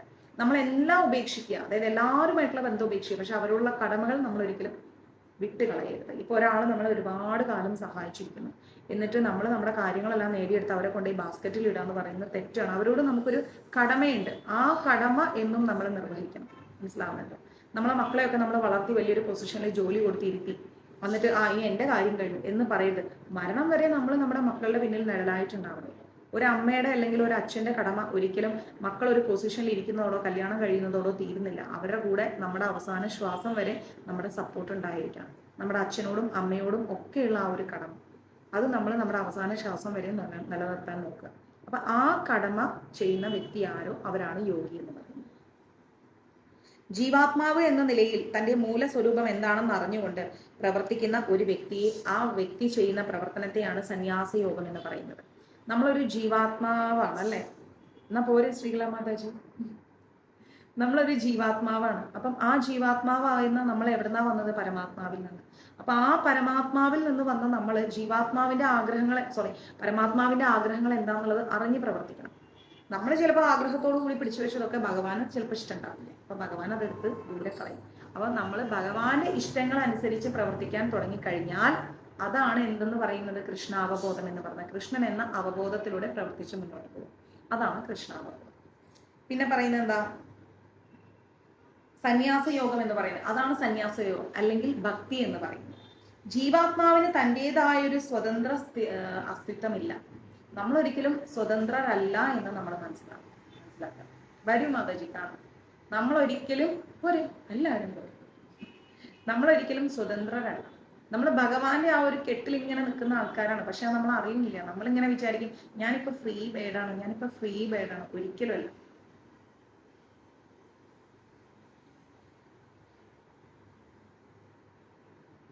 തീർച്ചയായിട്ടും ഏകദൈവ വിശ്വാസികളാണ് നമ്മളെല്ലാവരും. ആ ഏകദൈവത്തെ വൈകാതെ വിളിക്കാം അല്ലേ? അപ്പോൾ നമ്മൾ മനസ്സിലാക്കേണ്ടത് നമ്മൾ ഒരിക്കലും സ്വതന്ത്രരല്ല. നമ്മൾ ഭഗവാന്റെ ആ ഒരു സർക്കിൾ, ആ ഒരു ഭഗവാൻ വരച്ച ആ ഒരു ഇതുണ്ട്, വരയുണ്ട്, ആ ലൈനിൽ നമ്മളിങ്ങനെ കിടക്കുകയാണ്. അപ്പം ആ കൃഷ്ണനാകുന്ന പരമദിവ്യോത്തമ പുരുഷനായ സാക്ഷാൽ ചൈതന്യ മഹാപ്രഭുവിന്റെ നിയന്ത്രണത്തിലാണ് നമ്മളെല്ലാവരും പോകുന്നത്. അപ്പം ആ നിയന്ത്രണത്തെ ഭേദിച്ചുകൊണ്ട് നമുക്കൊരിക്കലും ഫ്രീ ബേഡാണെന്ന് പറഞ്ഞു പോകാൻ കഴിയില്ല. അവിടെ അതാ പറയുന്നത്. പിന്നെ ആത്മാവിന് തന്റെ സ്വാഭാവിക അവസ്ഥ തിരിച്ചു കിട്ടുന്നു. എപ്പോഴാണ്? ആത്മാവുണ്ട്, ശരീരമുണ്ട്. നമ്മൾ ഗീത പഠിപ്പിക്കുന്ന ഒരു പ്രധാനപ്പെട്ട കാര്യം എന്ന് പറഞ്ഞു കഴിഞ്ഞാൽ 5 കാര്യങ്ങളാണ് ഗീത പഠിപ്പിക്കുന്നത്. എന്താ 5 കാര്യങ്ങൾ? പരമാത്മാവ്, അതായത് ഭഗവാൻ കൃഷ്ണനിൽ നിന്ന് ജീവാത്മാവായിരിക്കുന്ന നമ്മൾ വന്നു. അപ്പൊ പരമാത്മാവ്, ജീവാത്മാവ്, പ്രകൃതി. ആ ജീവാത്മാവാകുന്ന നമ്മൾ പ്രകൃതിയുമായി ബന്ധപ്പെട്ടുകൊണ്ട് ജീവിക്കുന്നു. പ്രകൃതിയുമായി ബന്ധപ്പെട്ട് ജീവിച്ച് കാലത്തോടൊപ്പം സഞ്ചരിക്കുന്നു, കർമ്മം ചെയ്യുന്നു. അപ്പൊ ഗീത പഠിപ്പിക്കുന്ന 5 കാര്യങ്ങൾ എന്ന് പറഞ്ഞു കഴിഞ്ഞാൽ പരമാത്മാവ്, ജീവാത്മാവ്, പ്രകൃതി, കാലം, കർമ്മം. ഈ 5 കാര്യങ്ങൾ പഠിച്ചു കഴിഞ്ഞാൽ നമുക്ക് മനസ്സിലായി. പരമാത്മാവെന്ന കൃഷ്ണനിൽ നിന്ന് വന്ന ജീവാത്മാക്കൾ പ്രകൃതിയുമായി സംയോജിച്ച് കർമ്മം ചെയ്തുകൊണ്ട് കാലത്തിനനുസരിച്ച് കർമ്മം ചെയ്തുകൊണ്ട് പോയാൽ ചെയ്യുന്ന പ്രവൃത്തി തെറ്റാണെങ്കിൽ വീണ്ടും ഇവിടെ ഈസി ആയിട്ട് വന്ന് ജീവിക്കാം. അതിനെയാണ് പുനർജന്മം എന്ന് പറയുന്നത്. എന്നിട്ടോ ഈ ശരീരത്തിൽ ഇരുന്നു കൊണ്ട് നമ്മുടെ ആത്മാവ് ഒരുപാട് ദുരിതം അനുഭവിക്കുന്നു, കൃഷ്ണനെ അറിയുന്നില്ല. അപ്പൊ വൺസ് കൃഷ്ണനെ അറിഞ്ഞു കഴിഞ്ഞാൽ ആ ആത്മാവ് പിന്നെ നേരെ പരമാത്മാവുമായിട്ട് കണക്ട് ആവാൻ ശ്രമിക്കുന്നുണ്ട്. അവിടെ ആ ജീവാത്മാവിന് മോക്ഷം സിദ്ധിക്കേണ്ടി വരുന്നു, പുനർജന്മം ഇല്ലാതെ വരുന്നു. ഓക്കെ, പിന്നെന്താ പറയുന്നത്? കൃഷ്ണാവബോധം ഉദിക്കുമ്പോൾ ആധ്യാത്മിക ശക്തിയെ കുറിച്ച് ബോധം വരുമ്പോൾ, കൃഷ്ണാവബോധം നമ്മുടെ ഉള്ളിൽ വരുമ്പോൾ, ആധ്യാത്മിക ശക്തിയായിരിക്കുന്ന കൃഷ്ണനെ കുറിച്ചൊരു ബോധം വരുമ്പോൾ ആത്മാവിന് തന്റെ സ്വാഭാവിക അവസ്ഥ തിരിച്ചു കിട്ടുന്നു. അപ്പൊ ആത്മാവ് മനസ്സിലാക്കുന്നുണ്ട്, ഞാൻ ഇന്ന ആളാണ്, അല്ലെങ്കിൽ ഞാൻ ഇങ്ങനെ വന്നതാണ്, അപ്പൊ എനിക്ക് ഇങ്ങനെയാണ് പോകേണ്ടത്, കൃഷ്ണനുമായിട്ടാണ് എനിക്ക് കണക്ഷൻ വേണ്ടത് എന്നുള്ള ആ ഒരു ബോധം നമുക്ക് ഉണ്ടാകുന്നുണ്ട്. ഓക്കെ,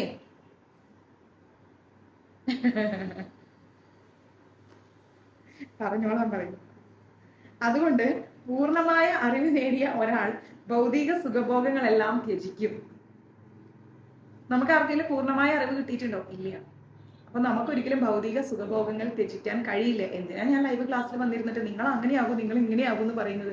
അത് നമുക്ക് ജന്മജന്മാന്തരങ്ങൾ കൊണ്ട് കിട്ടുന്ന ഒരു അനുഗ്രഹമാണ്. അതിന് നമ്മളിങ്ങനെ കുറെ ശ്രമിക്കുകയാണ്, ജപിച്ച് ശ്രമിക്കുകയാണ് അല്ലെ? അങ്ങനെ ശ്രമിച്ച് വന്നാൽ മാത്രമേ നമുക്ക് പൂർണ്ണമായ ഒരു അറിവ് കിട്ടൂ. അപ്പോഴാണ് നമുക്ക് കൃഷ്ണാവബോധം വരുന്നത്. എത്ര 9 പറഞ്ഞ ഫുള്ള് അയച്ചോ? അപ്പോ നമ്മൾ മനസ്സിലാക്കേണ്ടത് എന്താണ്? കൃഷ്ണാവബോധം നേടിക്കഴിഞ്ഞാൽ ഈ ഭൗതിക സുഖഭോഗങ്ങളെല്ലാം നമ്മൾ ഓട്ടോമാറ്റിക്കലി ത്യജിക്കും അല്ലെ? ഇപ്പം ഭഗവാൻ ഇല്ലാത്ത ഒരു സമയത്തിലൂടെയാണ് ഞാൻ കടന്നു പോകുന്നതെങ്കിൽ തീർത്ത് പറയുന്നു, എനിക്ക് ഇന്ന് ഇവിടെ വന്നിരുന്ന് ഇങ്ങനെ ക്ലാസ് എടുക്കാൻ പറ്റില്ല. അത്രയും പല വിഷമങ്ങൾ ഒരുപക്ഷെ നമ്മുടെ ഉള്ളിലൂടെ കടന്നു പോകുന്നുണ്ടാവും അല്ലെ? കൃഷ്ണാവബോധം എന്താണെന്ന് അറിഞ്ഞതുകൊണ്ടാണ് ഇങ്ങനെ എന്താ പറയാ, സഹിച്ച് അതിന്റെ എക്സ്ട്രീം ലെവലിൽ എത്തിയപ്പോൾ അതിൽ നിന്ന് പുറത്തു കിടക്കാൻ ശ്രമിച്ചു.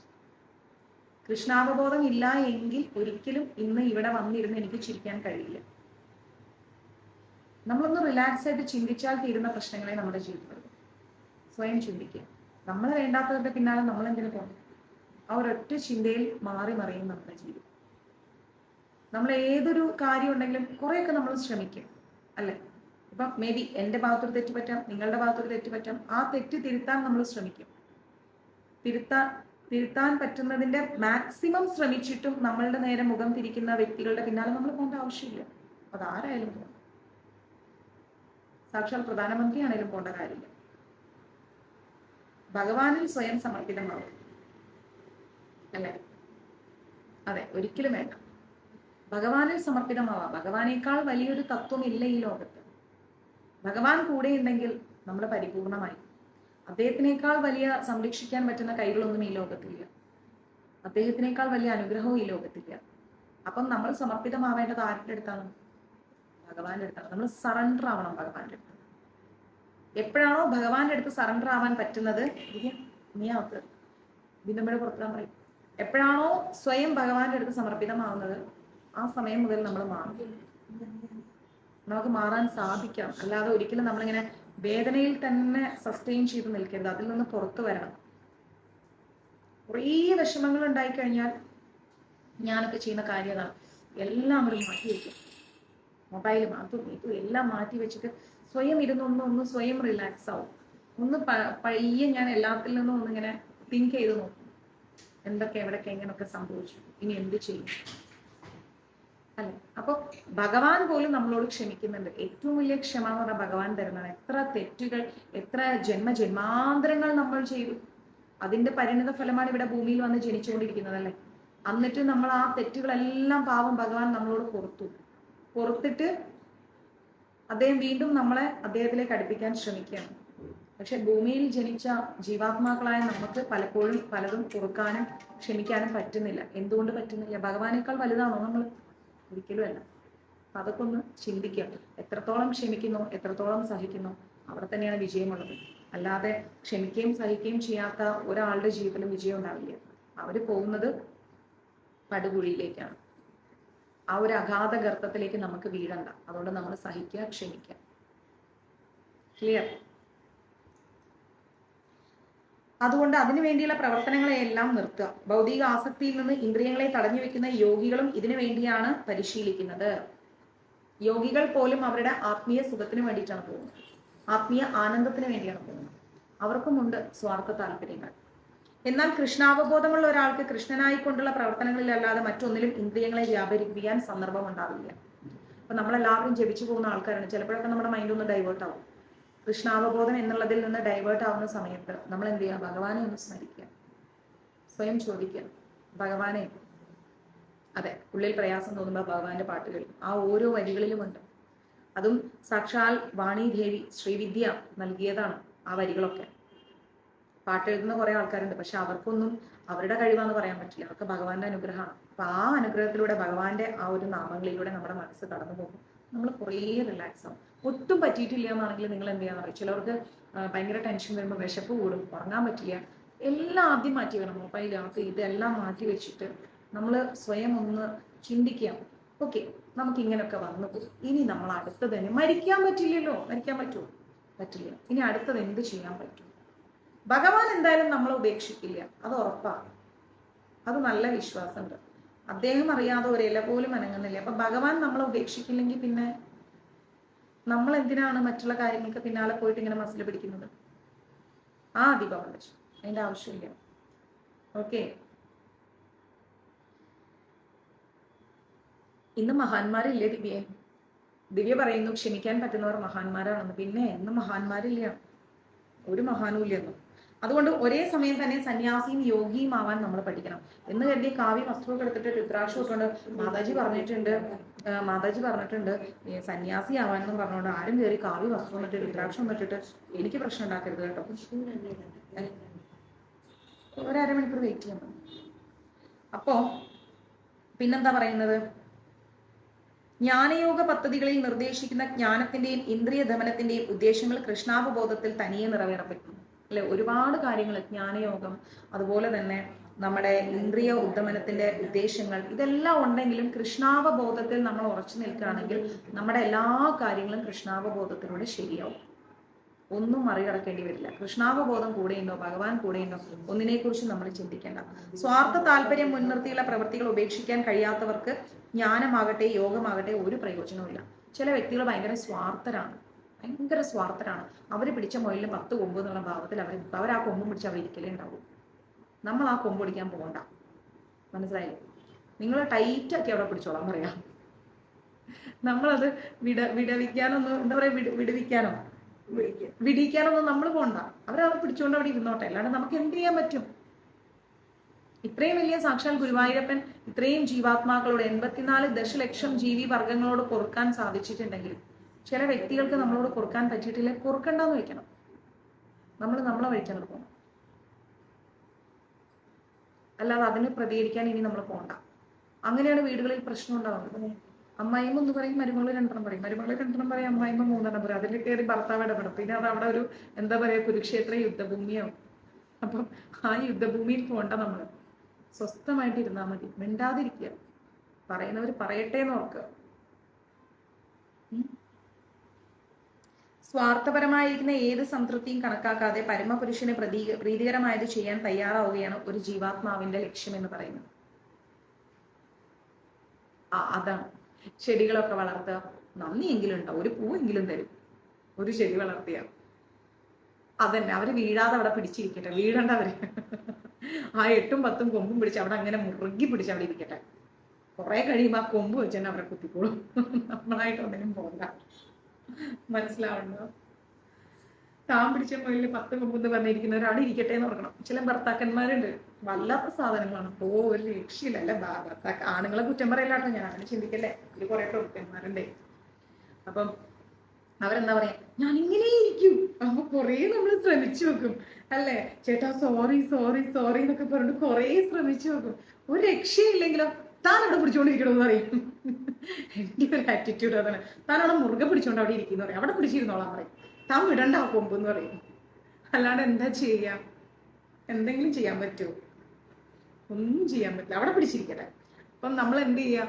അങ്ങനെ നമ്മൾ വേറെ ഒന്നും നമുക്ക് പറ്റുന്നില്ല എന്നാണെങ്കിൽ പിന്നെ അടിച്ച വഴി പോയില്ലെങ്കിൽ പോയ വഴി അടിക്കാന്നൊരു ചൊല്ലുണ്ട്. അതേപോലെ അങ്ങോട്ട് പോട്ടെ, അങ്ങനെ നമുക്ക് ഒന്നും ചെയ്യാൻ പറ്റില്ല. ഓക്കെ. അപ്പോ ഇവിടെ ഭഗവാൻ പറയുന്നത് എന്താന്ന് വെച്ച് കഴിഞ്ഞാല്, സ്വാർത്ഥപരമായിരിക്കുന്ന ഏത് സംതൃപ്തിയും കണക്കാക്കാതെ, സ്വാർത്ഥതയില്ലാതെ കൃഷ്ണാവബോധത്തിലേക്ക് ഭഗവാൻ മതി എന്നുള്ള ഭാവമായിട്ട് പോകുന്ന ആൾക്കാരാണെങ്കിൽ ഭഗവാൻ ഉണ്ടാവും കൂടെ. അതല്ല എനിക്ക് അത് വേണം ഇത് വേണം, ഭഗവാനെ അങ്ങനെ വേണം ഇങ്ങനെ വേണം കഴിഞ്ഞാല് എന്താ പറയാ, ഒന്നും കിട്ടൂല. ഭഗവാൻ പറയും, നീ അതിന്റെ ഇതിന്റെ പിന്നാലൊക്കെ പോലെ പൊക്കോ. എന്നിട്ട് അവിടെ നാട്ടും തുപ്പും കേട്ടിട്ട് നേരെ വരും ഗുരുവായൂരമ്പലത്തിന്റെ നടയിൽ. അപ്പോ നമ്മള് കിട്ടേണ്ടടുത്ത് നിന്നൊക്കെ കിട്ടിക്കഴിയുമ്പോൾ നേരെ ഗുരുവായൂരമ്പലത്തിന്റെ നടക്കിലെത്തും. എന്നിട്ട് ഭഗവാനെ എന്നോട് അവരങ്ങനെ ചെയ്തു, ഭഗവാനെ എന്നോട് അവരിങ്ങനെ ചെയ്തു എന്നും പറഞ്ഞുകൊണ്ട് ഒരു ഭയങ്കര ഒരു കണ്ണീര്. അപ്പൊ ഭഗവാൻ ചോദിക്കും, നിന്നോട് ഞാനൊന്നും ചെയ്തില്ലല്ലോ, പിന്നെ നീ എന്തിനാണ് കരയുന്നത്? വല്ല ആവശ്യമുണ്ടോ? പരമ ദിവ്യോത്തമ പുരുഷനായിരിക്കുന്ന ഞാൻ വല്ലതും ചെയ്തോ? ഇല്ല. നീ എന്തിനാണ് എന്റെ സൃഷ്ടികളുടെ പിന്നാലെ പോയിട്ട് ഇത്രയും വിഷമം വാങ്ങി വന്ന് ഇവിടെ നിന്ന് കരയുന്നത്? എനിക്ക് നീ പ്രിയപ്പെട്ടവളാണ്, അല്ലെങ്കിൽ നീ എനിക്ക് പ്രിയപ്പെട്ടവനാണ്. എന്നേക്കാൾ വലിയ പ്രിയത്തിന്റെ പിന്നാലെ പോയിട്ടല്ലേ ഇപ്പൊ ഇത് കേൾക്കേണ്ടി വന്നത്, ഇത് കാണേണ്ടി വന്നത്. പോയി പണി നോക്കാൻ പറയൂ, ഇവിടെ ഇരിക്കേ, അല്ലെങ്കിൽ പോയിട്ട് പാൽപ്പായസം മേടിച്ചു കുടിക്കുന്നു പറയും. അതാണ് ഭഗവാൻ പറയുന്നത്.